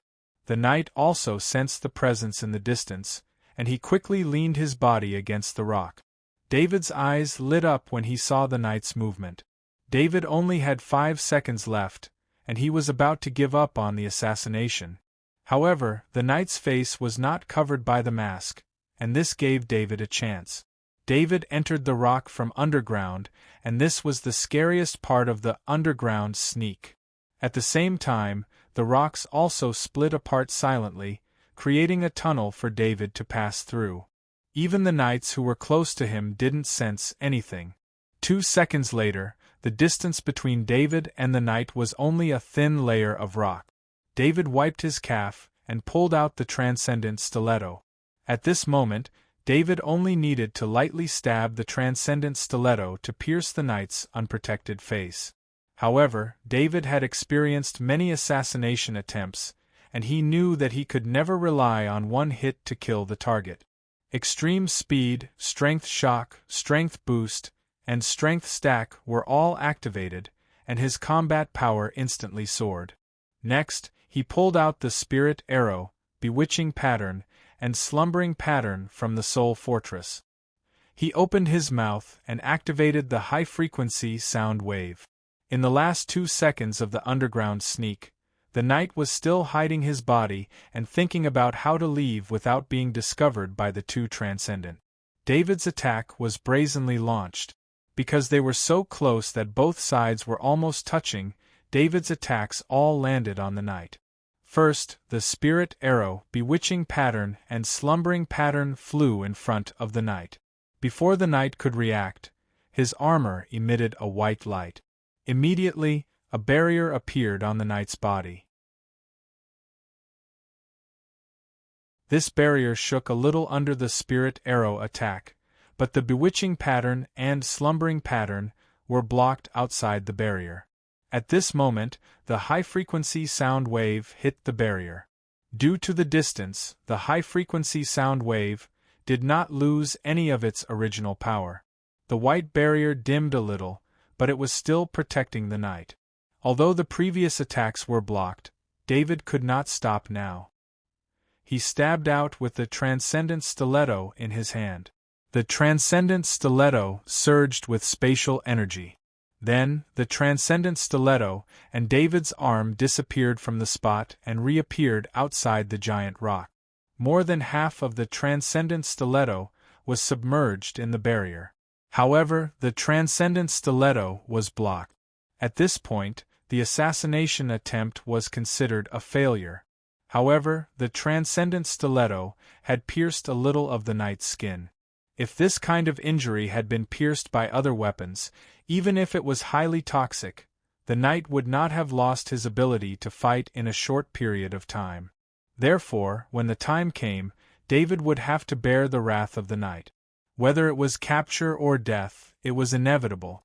However, the special effect of the transcendent stiletto erupted at this moment. The stunned expression on the knight's face froze as soon as it appeared. The knight was very strong, there was no doubt about that. Otherwise, the intelligence organization would not have let this knight come alone. Even if it was to deal with a transcendent, this knight's combat power was enough. However, this knight was too relaxed.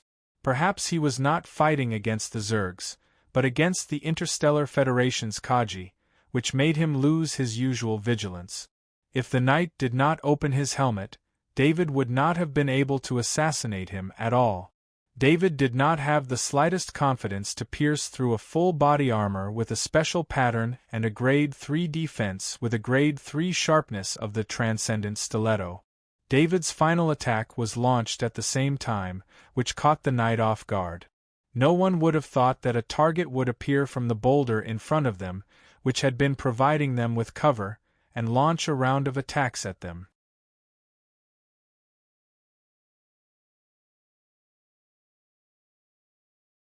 Chapter 465. The knight's expression froze. A fist-sized rock appeared in the knight's head under the small wound that was so small that even blood couldn't flow out. Part of the rock was the knight's cheek, and the other part was his brain. The damage was unimaginable. No matter how strong the knight was, he lost his ability to fight back and his life force was quickly draining away. To David's surprise, the knight's life force was as strong as the insectoid's. However, David also noticed that as the knight's life force was draining away, the horse he was riding also slowly lost its vitality. With a bang, the knight and the horse fell to the ground. The creature that was stronger than David died along with the knight. The shadow attendant rushed over and absorbed the souls of the knight and the horse. David walked out of the rock, and the rock behind him returned to its original state. He swung the transcendent stiletto to get rid of the blood on it. He then put the transcendent stiletto into the slot on his calf. The shadow attendant flew up into the sky under his control. The two transcendent in the distance were getting closer and closer. David did not hesitate. He quickly took off the knight's armor, then the horse's armor and the weapon pouch on the horse. He put the equipment aside and took out the grade 3 heavy axe from his back. He then chopped the knight's head open. He used the axe to pick out the rock, and then chopped a few more times to cover up the original injury. The transcendent stiletto was David's life-saving weapon. He didn't want anyone to know about it. After doing all this, David walked out from behind the rock and met Chambers' eyes. Chambers' mind went blank. He didn't understand what was going on. How could a Kaji walk out from behind the rock? Wasn't that where the knight was? Staff Officer Chambers, you're so dedicated. David opened his visor and greeted with a smile. David's gaze swept over and he naturally noticed that Staff Officer Chambers was heavily injured. If Zhang Tai really came here to save David, he would definitely not doubt Advisor Chambers. As long as he was close to Advisor Chambers, David would have nowhere to hide with the speed of a knight. Major David! Chambers screamed. His voice was sharp and piercing. One could imagine how he was feeling right now. It seems that you know me, David said with a smile.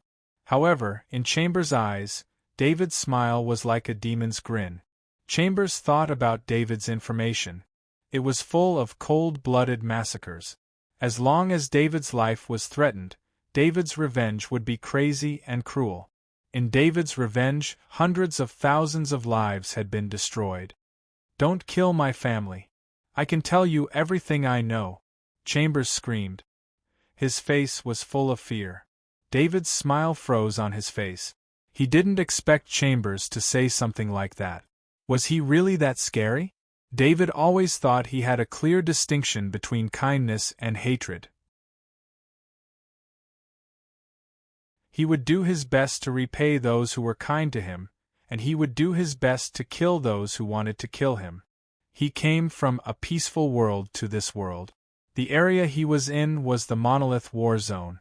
He was hunted down again and again, so he killed more and more people.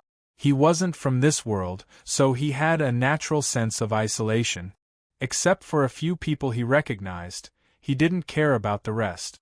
This was also the reason why David didn't feel any psychological pressure after slaughtering his enemies. To David, his enemies were no different from the insectoids. Tell me everything when you get back. I'll see how you perform, David said in the same tone as before. David, we're late, Transcendent Babington said as it landed. Afterward, Augustine, a Transcendent, landed with a grade 3 shield in his hand. He carefully scanned his surroundings, providing protection to the people around him at all times. It could be seen that the Augustine Transcendent outside was completely different from the one in the headquarters. The Transcendent Augustine Transcendent was a responsible defender. This was probably why so many Transcendent wanted to cooperate with Transcendent Augustine Transcendent. Otherwise, with his temperament in the middle of a battle, no one would be at ease with him. You came at the right time.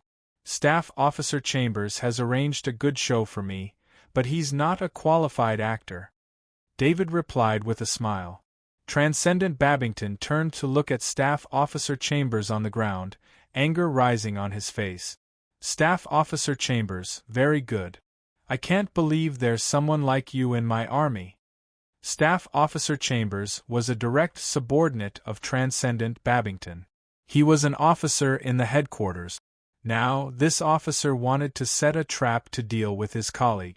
This kind of behavior was the most serious crime in the army. It should be known that the army was a place where cooperation was emphasized. Everyone was always ready to leave their backs to their comrades. As a result, once a traitor appeared in the army, he would be despised by all the soldiers and would not be tolerated by the military law. Transcendent Babington thought of the trap and couldn't help but look around. He saw the rocks and smelled a trace of blood. Transcendent Babington walked towards the boulder and said, "I'd like to see who dares to touch my fourth frontline base." Transcendent Augustine glanced at the trembling Staff Officer Chambers, spat hard on the ground, and followed Babington Transcendent. However, when the two Transcendent turned around the boulder and saw the corpse behind the boulder, they couldn't help but look at each other. Their eyes flashed with surprise. The appearance of a knight of the great world of God here was definitely something that surprised the two Transcendent. Usually, even if they wanted to see a knight of the great world of God, it was not easy. How could a knight take the initiative to come here? What surprised them even more was how such a knight could be killed by David. This was a knight of the great world of God. Although looking at the pile of equipment on the side, this was not a knight with a title. A knight was a knight. His combat power was not ambiguous at all. "David, did you kill him?" Transcendent Babington asked David, who had followed them. "Just a little trick. This guy was too careless. He couldn't even hide well." David didn't explain much and said with a smile. Babington stared at David. He wanted to grab David and scold him. What did he mean by a little trick? How could he kill a knight? Was this a little trick? For such a knight, even if a level 3 Zerg directly hit the knight's body, it would at most cause some injuries, but it would not cause fatal damage. Babington Transcendent had seen this with his own eyes. Among the armors piled on the ground, there was a strong defense. Even if the Interstellar Federation tried its best to use technological means to imitate the great world of God's armor, it was far inferior to the great world of God's armor in terms of defense. "I will take this corpse back. The military will deal with the great world of God. You must not go to them yourself," Transcendent Babington told David. He remembered David's revenge methods, but the great world of God was not so easy to take revenge on. Transcendent Babington was afraid that David's revenge would not only fail, but he would also get himself killed. "Don't worry, I don't want to die yet." David also nodded honestly. Just killing a knight almost made him fail. How could he take the initiative to find trouble with the great world of God before he had the strength to do so? Thinking about what happened today, David really took a risk. He didn't expect the knight's armor to have such a terrifying defense. The defensive shield automatically rose as soon as it sensed an attack. Its defense was very strong. Even after blocking many of his attacks, it still did not disappear. If it weren't for the Transcendent Stiletto's space-jumping ability, which sent the stiletto's blade directly into the shield, David's series of attacks might not have been able to hurt the knight. The petrification ability of the Transcendent Stiletto played a decisive role, directly killing the knight. Otherwise, the knight's small wound would have disappeared automatically in a few hours. "Babington, these are the spoils of war?" David asked, pointing to the equipment on the side. David was actually asking for his spoils of war from the Transcendent Babington. His behavior was very obvious. Both the Transcendent Babington and the Transcendent Augustine could not help but shake their heads. "No one will rob your spoils of war. You can keep these things as a collection." Babington Transcendent pointed to the equipment on the side and said without the slightest interest. David could not understand the attitude of the Transcendent Babington and the Transcendent Augustine. The two Transcendent obviously looked down on these equipment. However, the performance of these equipment was so amazing. The two Transcendent Babington were not tempted at all. This was too strange. However, David did not ask much. At this moment, Second Lieutenant Mawson came back with the Wings of Death assault ship. David looked at the time on his identity bracelet and quickly greeted the two Transcendent. "Babington, Augustine, you take Staff Officer Chambers back for interrogation. I have to go to the frontline base. It's a little late now." When Second Lieutenant Mawson heard how David addressed the two Transcendent, the corner of his mouth could not help but twitch. He now knew how David got along with the Transcendent. They were really good friends. "Second Lieutenant Harcourt, ask your men to come over and help load the spoils of war onto the assault ship." David turned his head and ordered Second Lieutenant Harcourt. "Yes, Major." Second Lieutenant Harcourt heard the order and immediately responded loudly. Second Lieutenant Harcourt and his 5 Kaji teammates were very excited. This was the first time in so many days that David needed them to do something. These days they followed David every day. They enjoyed the envious gazes of the entire 4th Frontline base, but they could not do anything for David. Although it was just a simple load of spoils of war, the 6 Kaji were very excited. They quickly loaded the spoils of war onto the Wings of Death assault ship. Under the gaze of the 2 Transcendent, the Wings of Death assault ship flew towards the frontline base defense line. The 2 Transcendent also grabbed Staff Officer Chambers and returned to the base headquarters. David sat in the Wings of Death assault ship. His eyes swept over the night and warhorse equipment on the side from time to time. He reached out and took the helmet. He touched the helmet with his fingers and found that there was no energy reaction on the helmet. It was completely different from when the knight was wearing it. All the energy of the helmet seemed to be locked in the helmet like a dead object. David couldn't believe it. He took the rest of the armor and found the same thing. He took a part of the horse armor and found the same thing. "Major, it's said that there are only a few pieces of equipment in the great world of God that don't require blood power. The rest require blood power to use." Second Lieutenant Mawson, who was piloting the Wings of Death, saw this scene and couldn't help but say, "Perhaps ordinary soldiers could not access the information of the great world of God, but Second Lieutenant Mawson, as an intelligence officer, knew a little about it. A knight's equipment must be connected to the knight's blood power in order to unleash the power of the equipment. Does this warhorse also have blood power?" David asked as he waved the horse armor in his hand in confusion. David believed that the knight had blood power, but no matter how magical this warhorse was, it couldn't have blood power that only humans in the great world of God could have. "I know a little, but I don't know if it's right. The relationship between the knight and the warhorse in the great world of God is very close. The warhorse must be nurtured from a young age. Some methods must be used to connect the warhorse and the knight. The warhorse can share the blood of the knight, and the knight can also share the life force of the warhorse." Second Lieutenant Mawson replied with a smile. David nodded. He now remembered that a part of the knight's brain had been turned to stone, but he could still stay alive for a long time. That vigorous life force was not something a human could have. After the knight died, the warhorse also died. One must know that the warhorse was very strong. It could carry an armored knight, and at the same time, it was also covered in thick horse armor. Even if it was heavily injured, it would not die immediately. David didn't have time to study the spoils of war. The Wings of Death assault ship had arrived at the defense line, and the Zergs in the distance had also appeared. David did not hesitate. He jumped down from the Wings of Death assault ship and flew to the sniper position of the 1st Battalion. The Kaji who thought he wouldn't come cheered when they saw him. The morale of the Kaji immediately soared. The battle lasted for an hour. After David killed 2 level 3 Zergs and almost 50 level 2 Zergs, the Zergs began to disperse. The reason why he was able to kill so many level 2 Zergs was because of the roaring sniper rifle. After the level 2 Zergs were 3,000 meters away, David switched to the roar sniper rifle. This greatly increased his shooting speed, from 1 shot per second to 1 shot per 0.3 seconds.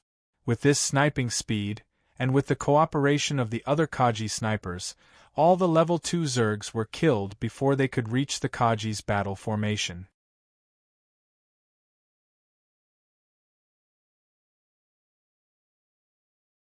Chapter 466. In the dormitory, David looked at the trophies piled up in the hall. His curiosity about these trophies was not over yet. Unlike other people, the people of the Interstellar Federation did not have a bloodline, so they could not use these equipment. But David was different. The Shadow Attendant's strange means allowed the Shadow Attendant to activate the equipment that could only be activated by a bloodline. Therefore, the value of these trophies in David's eyes was not just a pile of collectibles as Babington Transcendent had said. David wanted to find some useful items from them. David first took the knight's armor aside, and then separated the horse's armor from the equipment. He first assembled the horse's armor. He found that the horse's armor did not need the horse to stand up. There was a strange connection between the components of the horse's armor, which could maintain a standard standing position. Soon, the horse's armor was assembled in the hall. It was not difficult. Although the craftsmanship of the great world of God was different from that of the Interstellar Federation, this difference was not out of David's scope of understanding. After that, he assembled the knight's armor. When the armor stood up, he found that the armor was connected with the horse's armor. Fortunately, the hall of the dormitory was high enough. The horse's armor and armor formed a set in the hall, which had a special kind of domineering aura. No wonder Babington said that this was a collectible. It really looks good. David smiled and looked at the set of equipment. He tried it when he assembled it. Although the Shadow Attendant could activate the armor, and even the horse's armor, these pieces of equipment were too heavy for the Shadow Attendant to use. If David wanted to use these pieces of equipment, they would return to their original state. So what Babington Transcendent said was true. Without the bloodline power, this set of equipment was a collectible. David picked up the weapon bag that was originally hanging next to the horse. The weapon bag was about 1 meter long and made of some kind of leather. However, when he opened the weapon pouch, he found that there was nothing inside. Because the weapon pouch was very small, the flat space could only fit 2 long daggers. Just as David was puzzled, he suddenly thought of something. He summoned the Shadow Attendant and entered the Shadow Attendant's body. After that, the Shadow Attendant sent his mind into the weapon pouch. This time, what he sensed was completely different from what he saw. The weapon pouch was a spatial item that was about a cubic meter in size. Inside it was a level 3 heavy sword, a small round shield, a dagger, and a crossbow. There were no personal belongings inside, nor were there any books that David wanted the most. This knight lived on the Warstar, so his personal belongings were naturally in his room. Moreover, he was out on a mission, so it was impossible for him to bring his personal belongings with him. Soon, all 4 weapons were taken out and placed on the ground. David first picked up the level 3 heavy sword. He had used a quasi-transcendent weapon before, so he wanted to try activating the level 3 heavy sword to see what kind of effect it had. However, to his surprise, the 3rd grade heavy sword did not undergo any changes along with his mental power. It was just like an ordinary 3rd grade heavy sword. However, David clearly saw that it was just like the other quasi-transcendent weapons. There was a special pattern on the hilt. This can't be activated by the bloodline power, right? David looked at the level 3 heavy sword in his hand and couldn't help but think to himself. While he was thinking, the Shadow Attendant flew over. Then, through the Shadow Attendant's body, he poured his mind into the pattern on the hilt. A white light appeared on the level 3 heavy sword in his hand. Soon, through the feedback of the level 3 heavy sword, David learned the name of the level 3 heavy sword in his hand. Shredding heavy sword has the effect of shredding 10 times per day. The shredding effect can cause the enemy to receive a shredding attack when it comes into contact with the enemy. After the shredding effect is cast, a wound will be created where the shredding heavy sword hit. This wound will continue to bleed for 1 minute. When the shredding heavy sword was used with a certain battle skill, it could unleash an unimaginable power. Think about it, in a battle, if the shredding heavy sword hit the enemy's artery, then the shredding effect would cause the blood in the artery to spurt out.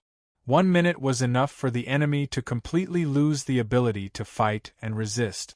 Even if the enemy had an extremely strong recovery ability, This effect could guarantee that the enemy would not be able to recover in a short time, thus ensuring the effectiveness of the attack. Although this weapon was very good, he could not call the shadow attendant to help him activate it every time. This would be very inconvenient in an intense battle. Of course, this quasi-transcendent weapon, that could only be activated with the power of blood, was much better than the quasi-transcendent weapon that the great world of God created for the Interstellar Federation Transcendent. This shredding heavy sword could be used 10 times per day, while the quasi-transcendent weapon used by the Transcendent did not require the power of blood, but it could only be used once per day. The difference between the two was too big. David did not know if this was a restriction that the great world of God created for the Interstellar Federation Transcendent, or if it was really because of the lack of materials. Casually putting the shredding heavy sword aside, David picked up the small round shield.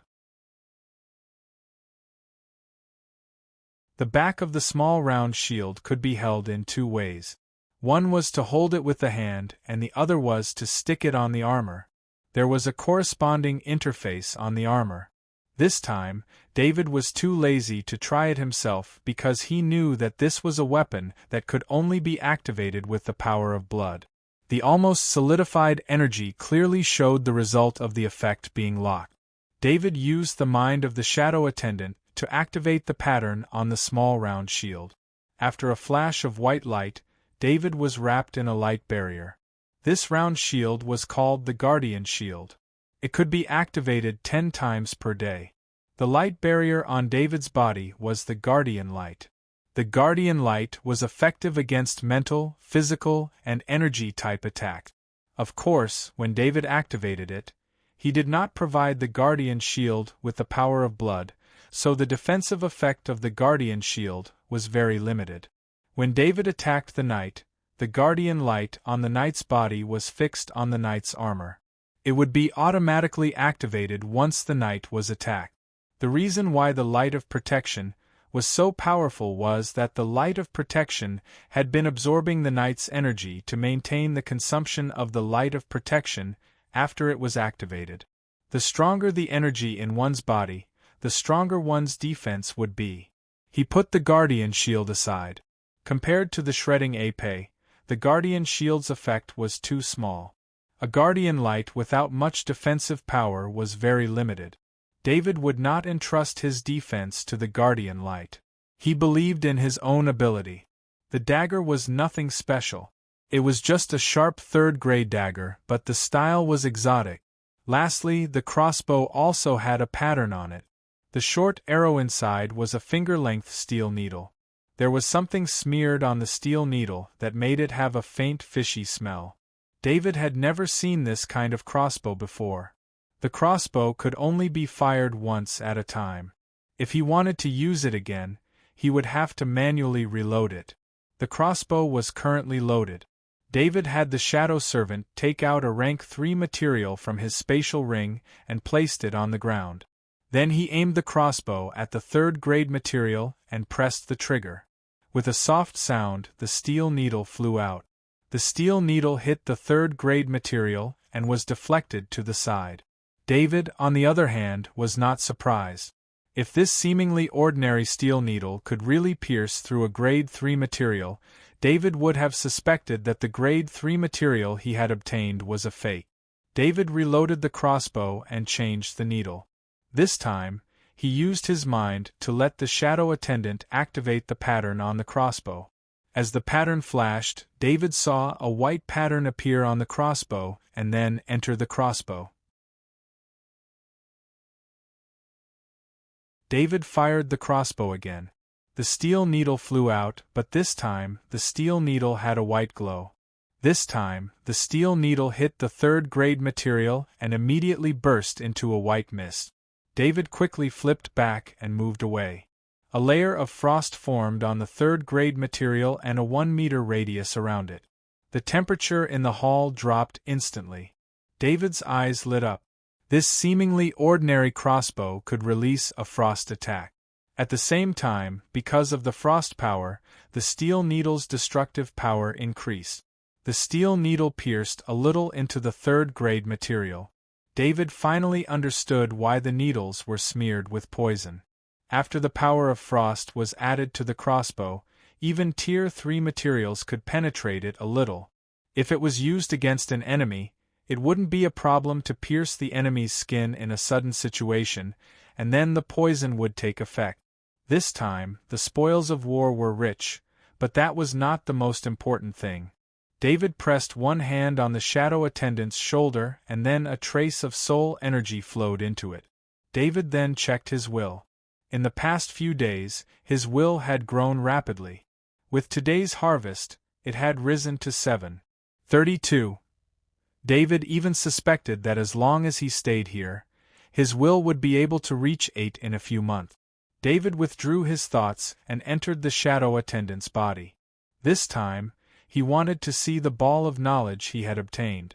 Charged strike, battle skill 10% perfection. This was the ball of knowledge that the unknown knight had given to David.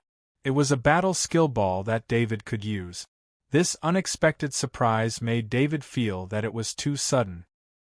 He had not obtained a useful ball of knowledge for a long time. These days, the number of level 3 and level 2 insectoids that he had killed was shocking. However, there was not a single ball of knowledge that could increase his strength. David thought that this time, he would obtain a bloodline restriction innate ability. He did not expect that it would be a battle skill that could be learned. Without thinking much, the charged strike, battle skill 10% perfection, ball of knowledge was transferred into his soul. In an instant, David's vision blurred and the space he was in changed into a dense forest. The body that David had possessed was not the knight that David had expected. Instead, it was a man wearing a simple shirt and holding a short sword. There was no armor, no horse, no resemblance to a knight. The man was crouching behind a tree. His body maintained a posture and all his strength was concentrated in the short sword in his hand. In the distance, a cheetah sniffed the air and seemed to have discovered other creatures. The cheetah bared its fangs and let out a low growl. The cheetah pounced towards the tree that the man was hiding in. Just as the cheetah approached, the man moved. The short sword in his hand exploded with a strength that was not equal to his own. David felt that when he stabbed with the sword, all the strength in his body was sucked out. He felt that his whole body was empty. The short sword stabbed the cheetah's head. This was the cheetah's toughest part. However, an ordinary short sword exploded with a terrifying strength. The short sword pierced the cheetah's skull, and even the cheetah's brain was pierced. Then, the illusion changed. The man that David had possessed was facing stronger enemies. The man also slowly increased his strength. This made the man's attacks become fiercer. However, the man still only had the strength for one attack. After that attack, he would not have any strength left.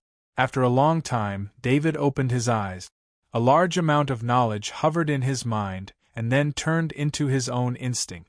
The charged strike should have nothing to do with a knight's ability. In David's opinion, this combat skill was a kind of ability of a death warrior.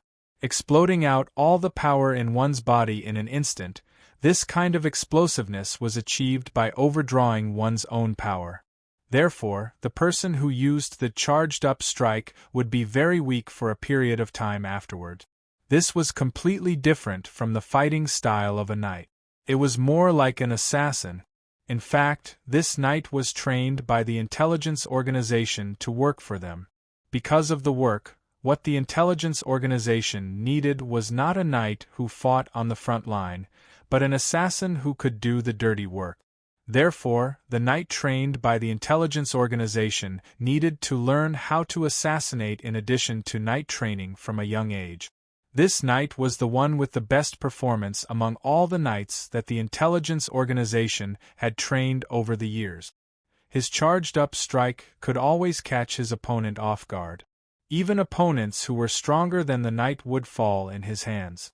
David looked at this new ability in his attribute panel. There was a sense of relief on his face.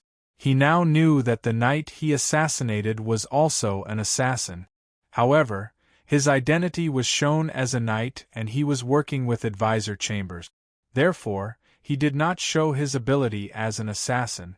If David's attack did not succeed, what awaited David would be an attack that David could not resist. David shook his head. He did not underestimate this night before. Now, he was more careful. In the future, he would have to be more cautious when facing anyone from the great world of God.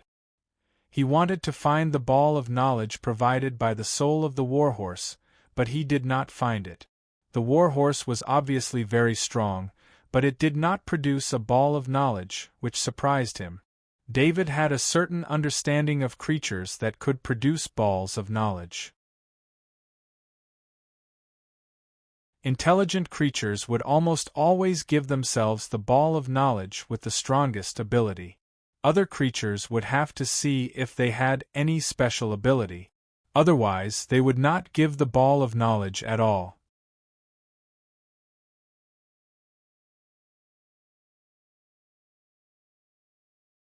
Chapter 467. David, this is Chambers' interrogation record. You can take a look. The Transcendent of Babington looked at David, who was sitting on the side drinking juice, and sent the record to David's identity bracelet. This interrogation record was within David's authority. If it wasn't for the fact that he didn't want to get involved, and that Staff Officer Chambers' incident had caused too much damage, he would have been the one to interrogate Staff Officer Chambers. David was an inspector, so he had the authority to interrogate people. Originally, the Transcendent of Babington didn't want to give this interrogation record to David because he was worried that David would do something out of his control. However, after talking with David, he discovered that David didn't have any thoughts of revenge, or rather, David didn't reveal any such intentions. At the same time, the Transcendent of Babington needed to let David know what had happened so that David would be more careful in the future. David opened his identity bracelet and saw the new document. He quickly scanned it. So you're saying that there's an organization related to the great world of God that wants to set up a trap to capture me? David closed the document and raised his head. In truth, when he said this, he already knew what organization it was. The only trouble David had with the great world of God was the dispute with the world of God's intelligence. This was because the world of God's intelligence hadn't forgotten about him and wanted to continue to capture him. Don't worry. This is Warstar. Whether it's the great world of God or our Federation, we don't want any internal strife on Warstar. The other party's actions have crossed the line, and it won't happen again, the Transcendent of Babington said with certainty. The corpses of the knight and the warhorse were handed over by the Transcendent of Babington. The military attached great importance to this matter and immediately contacted the Warstar representative of the great world of God. The Warstar representative of the great world of God also took this matter very seriously and expressed that he would give the Federation an explanation. Two civilizations with completely different knowledge systems were resisting the invasion of the insectoids on the same planet. This required the two civilizations to coexist peacefully and work together. However, this was easier said than done. Two completely different civilizations on this planet would collide in all aspects. Over countless years, both sides had gone through many negotiations, and both sides had paid a huge price to achieve the current balance. The great world of God would deal with the high-level insectoids on planet Battlestar, while the level 3 and below insectoids would be dealt with by the Federation. The Federation would also be responsible for the insectoids that wanted to leave planet Battlestar. In space, the Federation's super battleships were extremely powerful. Under the circumstances of not caring about the losses, they could kill any insectoid. Thus, neither the Interstellar Federation nor the great world of God wished for any problems to arise within their respective alliances. This time, someone on the great world of God's side had taken the initiative to stir up trouble, so the great world of God naturally began an investigation. In the headquarters of the world of God's intelligence, in the War Castle, An old man looked at the piece of paper in his hand, his face a mixture of anger and helplessness. He had never imagined that a knight using the organization's intelligence system would fail to capture David, and instead, the knight would be killed. The old man did not blame anyone, because he had no way of blaming anyone. The old man turned to the butler standing respectfully to the side and sighed. "Butler, it seems like you were right. Master, do you want to send more people to complete the mission?" The butler softly asked without revealing any emotion. The old man waved his hand and said, "There's no need. We didn't succeed in capturing David this time, so we won't have another chance on planet Battlestar." Just as the old man said this, a knight strode in. The knight bowed and reported, "Sir, Earl Brooks's knight has arrived. He said that His Excellency will arrive in 5 minutes." The old man stood up and indifferently said, "Trouble has arrived." Earl Brooks was the great world of God's administrator on planet Battlestar. Although he was not the most noble person on planet Battlestar, he was still one of the few with the most authority. The old man was only a baron, so when Earl Brooks came to visit, the old man had to personally welcome him. This was also why the knight had arrived first to inform him. Although the great world of God's intelligence network aimed at the Interstellar Federation sounded like it had a lot of authority, the truth was that this organization was not valued by the great world of God. In particular, there were many traditionalists in the great world of God who trusted their own martial prowess more, so they did not need to interact too much with the Interstellar Federation.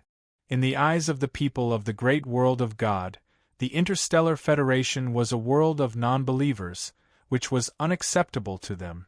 If not for the threat of the insectoids, the great world of God and the Interstellar Federation would have long ago been unable to coexist. The people of the great world of God did not want their world to be influenced by the Interstellar Federation, whether it was in terms of technology, civilization, or ideology. As a result, the scale and operations of this intelligence network were greatly restricted, and their influence in the great world of God was very weak. If not for the fact that there were still a few big shots supporting this intelligence network, it would have been shut down long ago. The butler quickly stepped forward and tidied up the old man's clothes. Normally, important night visits would be announced a few hours or even a few days in advance. However, Earl Brooks' visit this time was obviously an impromptu decision, so the old man only had 5 minutes to prepare. The old man also did not have time to change into formal attire.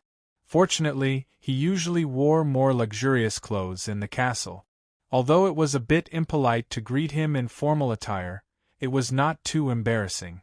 The butler then took out a long cloak and carefully put it on the old man. The old man stood there and thought about what was going to happen and how to deal with it.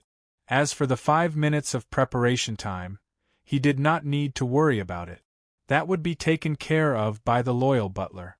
"Master, you can go out now," the butler softly reminded. The old man nodded and walked out of the room. When he arrived at the castle's square, 5 knights were already fully equipped, riding war horses and wearing armor, waiting there. The old man looked at the 3 knights in a daze. There used to be 6 knights in his castle, but the most powerful one had disappeared forever.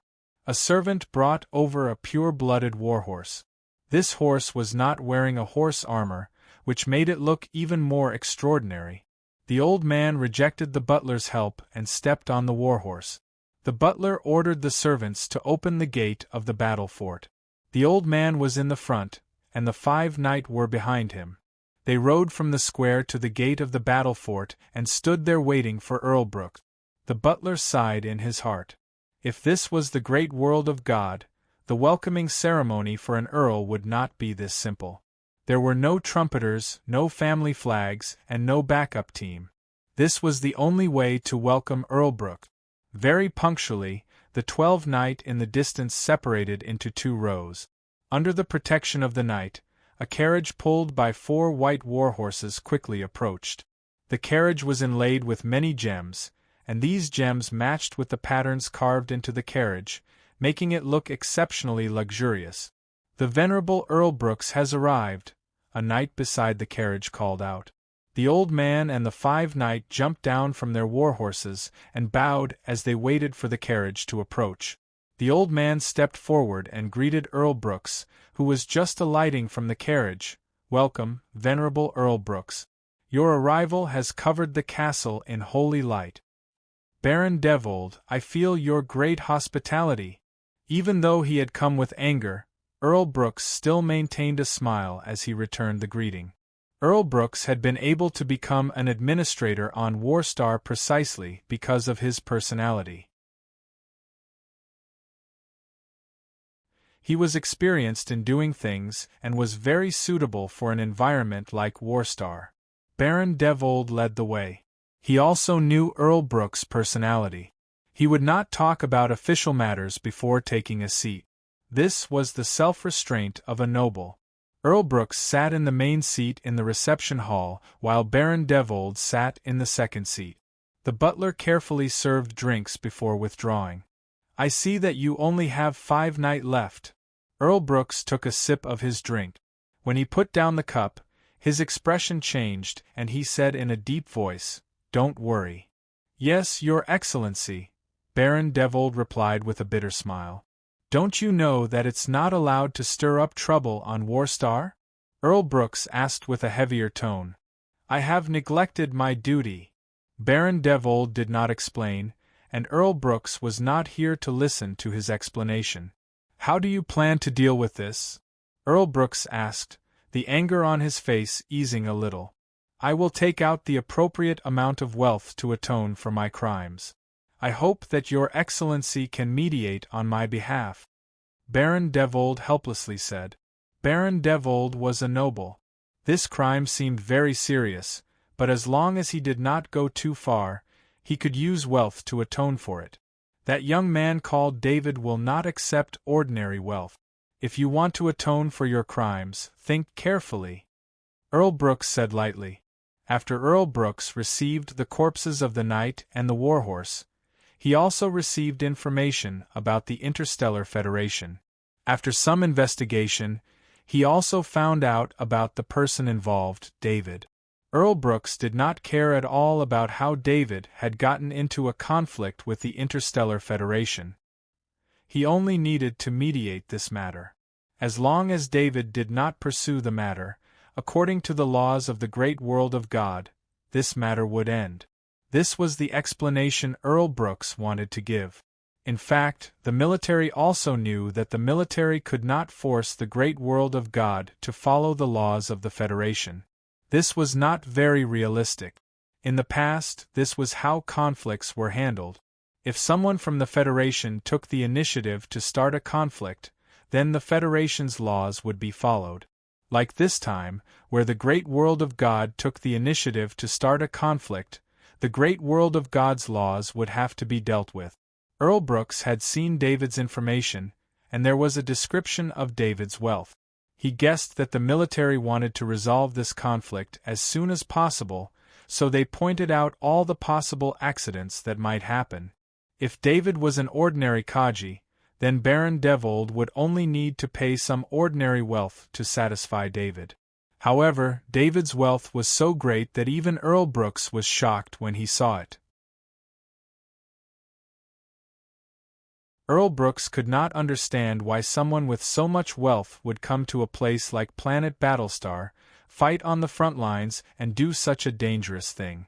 The secret of David's wealth could still be kept a secret from the general public, but after such a long time, the military had long since confirmed that the Torto Fund's largest shareholder was David. In the military's files, David was an ascetic who was crazily obsessed with his own strength. This judgment was also in Earl Brooks's hands, which was why he reminded Baron Durward. Baron Devold, who controlled the Interstellar Federation, naturally knew about David's wealth, and it was because he knew that he was even more helpless.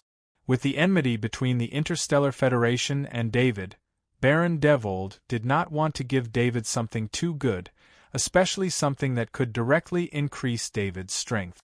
Baron Devold had many treasures in his hands as he ran the Interstellar Federation. In order to bribe the Transcendent, he also had a few quasi-transcendent weapons that could be used without bloodline power. This was also the most acceptable way for David to get out of his sin. Baron Devold had to consider that if David did not accept his atonement, then he would have to accept the punishment of the great world of God. Baron Devold could determine what the punishment would be, a demotion or a transfer. He could not accept either of these punishments. A demotion meant that his family's many years of hard work would be in vain, and his family would be reduced from a noble to a quasi-noble. A transfer would also remove the power in Baron Devold's hands. He would lose his role in the eyes of the big shot. He had offended a lot of people over the years. Without a noble title and the protection of this power, he felt cold just thinking about the consequences. So even if he did not want to, he still wanted to take out something that could satisfy David and completely resolve this matter. Baron Devold thought about David's information. He even had information about David's participation in the first college of Iridia's entrance exam.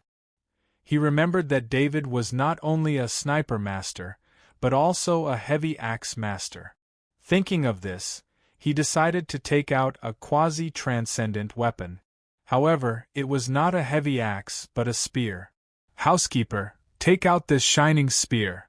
Baron Devold ordered the housekeeper who was guarding outside the door. Soon, a knight followed behind the housekeeper. The knight carried a grade 3 spear in his hand and walked in. The spear was engraved with patterns from the body to the tip of the spear. "Earl Brooks, this shining spear is my atonement. I hope it can make up for my mistakes."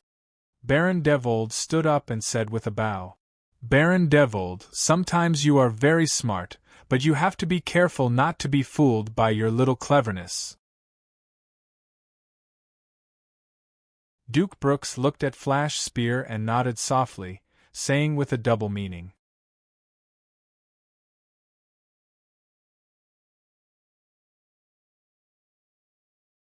Chapter 468. A day later, when David received the shining spear, he was stunned. He didn't understand why this quasi-transcendent weapon was sent to him. He could only look at Babington Transcendent with a questioning gaze, wanting to get an answer from Babington Transcendent. "David, this quasi-transcendent weapon is really a waste for you. You should know that the great world of God rarely makes quasi-transcendent weapons other than level 3 heavy swords. This shining spear is a top-notch weapon for spear users," Babington Transcendent said with a smile. Babington Transcendent knew that David was a heavy axe grandmaster. This shining spear was not suitable for David, but for a quasi-transcendent weapon of this level, he couldn't say much. "Babington, I don't understand why the great world of God gave me this quasi-transcendent weapon?" David saw that Babington Transcendent didn't give him the answer he wanted, so he asked directly. "This is the law of the great world of God. The other party admitted that they sent people to arrest you, which violated the rules jointly set by the two worlds on Warstar. Therefore, they took out this quasi-transcendent weapon to atone for their crime. This is an atonement. If you accept it, it means that you will no longer pursue this matter," Babington Transcendent explained to David with a smile. David finally understood why the shining spear was sent to him. Of course, he didn't want to forgive the intelligence organization, but even if he was now a Transcendent, he was no match for the intelligence organization. That was the official organization of the great world of God. In the spirit of taking advantage of the situation, he decided to accept this atonement. Of course, if David knew that if he didn't accept the atonement, the Baron behind the scenes would be in big trouble, so he wouldn't accept the atonement. But no one explained this to him, or no one considered that David would refuse to get a quasi-transcendent weapon, even if this quasi-transcendent weapon was not a weapon he was good at. David grabbed the shining spear, waved it twice and asked worriedly, "Then, is it okay if I accept it?" Transcendent Babington smiled and nodded. "Of course, it's okay. Then the great world of God sent people to arrest you is over, and they promise that it won't happen again. Let them come. Who would refuse such a good thing? David seemed to have forgotten the horror of the night and said with a smile. Transcendent Babington looked at the shining spear in David's hand and said with regret, "The shining spear is not very useful for you. It's a pity that I can't help you exchange it for a heavy axe of the same quality." If a heavy axe grandmaster like David had a quasi-transcendent heavy axe in his hand, his combat strength would be greatly improved. David said indifferently, "It's not a waste. My spear mastery has reached the master level, so this spear can be quite powerful in my hands." Babington Transcendent wanted to use words to remind David that this flashing spear was not compatible with his attribute. He pointed out that he couldn't exchange for the quasi-transcendent heavy axe, so he could help Babington Transcendent exchange this flashing spear with David. As for what to exchange for the shining spear, it was not what Transcendent Babington was thinking. If David agreed, Transcendent Benton would borrow everywhere to exchange for the shining spear. However, after hearing David's words, Transcendent Babington knew that he was thinking too much. David was a monstrous genius, and even his spear mastery had reached the master level. When David was about to leave with the shining spear, Transcendent Babington said to David, "Because you were attacked, our operation was postponed for 2 days. Tomorrow morning, we will start the operation nearby. We will go 50 kilometers deep into the insectoid territory for cooperative training." David returned to the dormitory with the shining spear. He did not test the spear in Babington Transcendent Babington, but when he heard the name of the spear, he already had some guesses in his heart. At this moment, he was standing in the living room. Although the living room was not too big, he was not ready to wave the spear. He was just trying to activate the spear's ability. As his spirit entered the shining spear in his hand, he felt the shining spear in his hand emit a dazzling light. However, the strange thing was that his angle was very strange. Although the light was dazzling, he could clearly see the front with the shining spear in his hand. Although David did not observe from other angles, he was sure that people in other positions would be affected by the light. At the same time, he also learned some information about the shining spear. This shining spear was a bit more advanced than an ordinary quasi-transcendent weapon. It could activate the shining spear twice a day. Maybe Baron Devold thought that there was not much difference between 1 shining spear per day and 2 shining spears per day. For the great world of God, this kind of quasi-transcendent weapon was trash. However, in the Interstellar Federation, this kind of quasi-transcendent weapon was very valuable. The next morning, David ate the level 3 strengthened meat and practiced the spirit-forging metal body technique and the soft body technique. David was now experiencing the feeling of being at the peak of Kaji. No matter how much he practiced, his strength and constitution did not change at all. The only change was a vague feeling. This kind of training was a test of one's perseverance. Because of the lack of results after a long period of practice, one would lose the motivation to practice. This kind of process might only take a few months or a few years. It was because of this uncertainty that many peak Kaji were unable to persevere. As long as they slacked off, their chances of becoming a transcendent would become very slim. David was fine. His dexterity was constantly increasing. As long as he practiced the soft body technique and used the level 3 strengthened meat, his dexterity would increase. In addition, his will attribute was constantly increasing after absorbing soul energy. David would not think that he would not improve after practicing. After finishing these training sessions, he practiced the Knight's Cross slash and the Charged Strike combat skills. When he opened the door, the rarely seen adjutant, Second Lieutenant Mawson, was not at the door. After receiving the news that there was a mission, David notified Second Lieutenant Mawson. Second Lieutenant Mawson and the 6 Kaji finally had the chance to rest for a day. These days, they accompanied David every day. They all participated in the defense of the defense line. Everyone was working hard. David also greeted the defense line. Of course, the Babington Transcendent had also made arrangements. 3 Transcendent from the military had gone to the defense line yesterday. They would stay at the defense line these days to assist in the defense. David is here. The Babington Transcendent greeted with a smile. When David arrived at the agreed meeting point, the 4 Transcendent had already arrived. David was the last to arrive. He could not help but look at his identity bracelet again.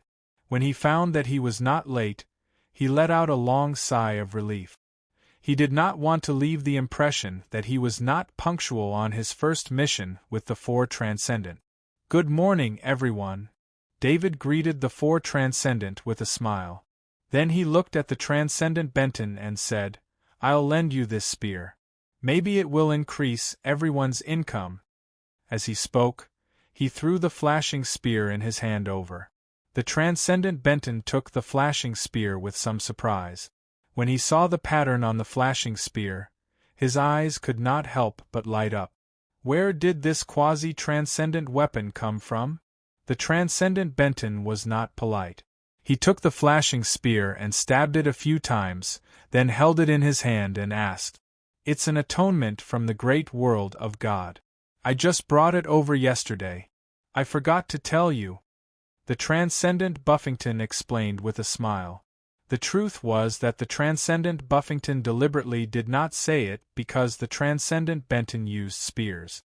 He was worried that there would be conflicts between the Transcendent Benton and David because of the flashing spear. But he never thought that David would bring the flashing spear today and lend it to the Transcendent Benton.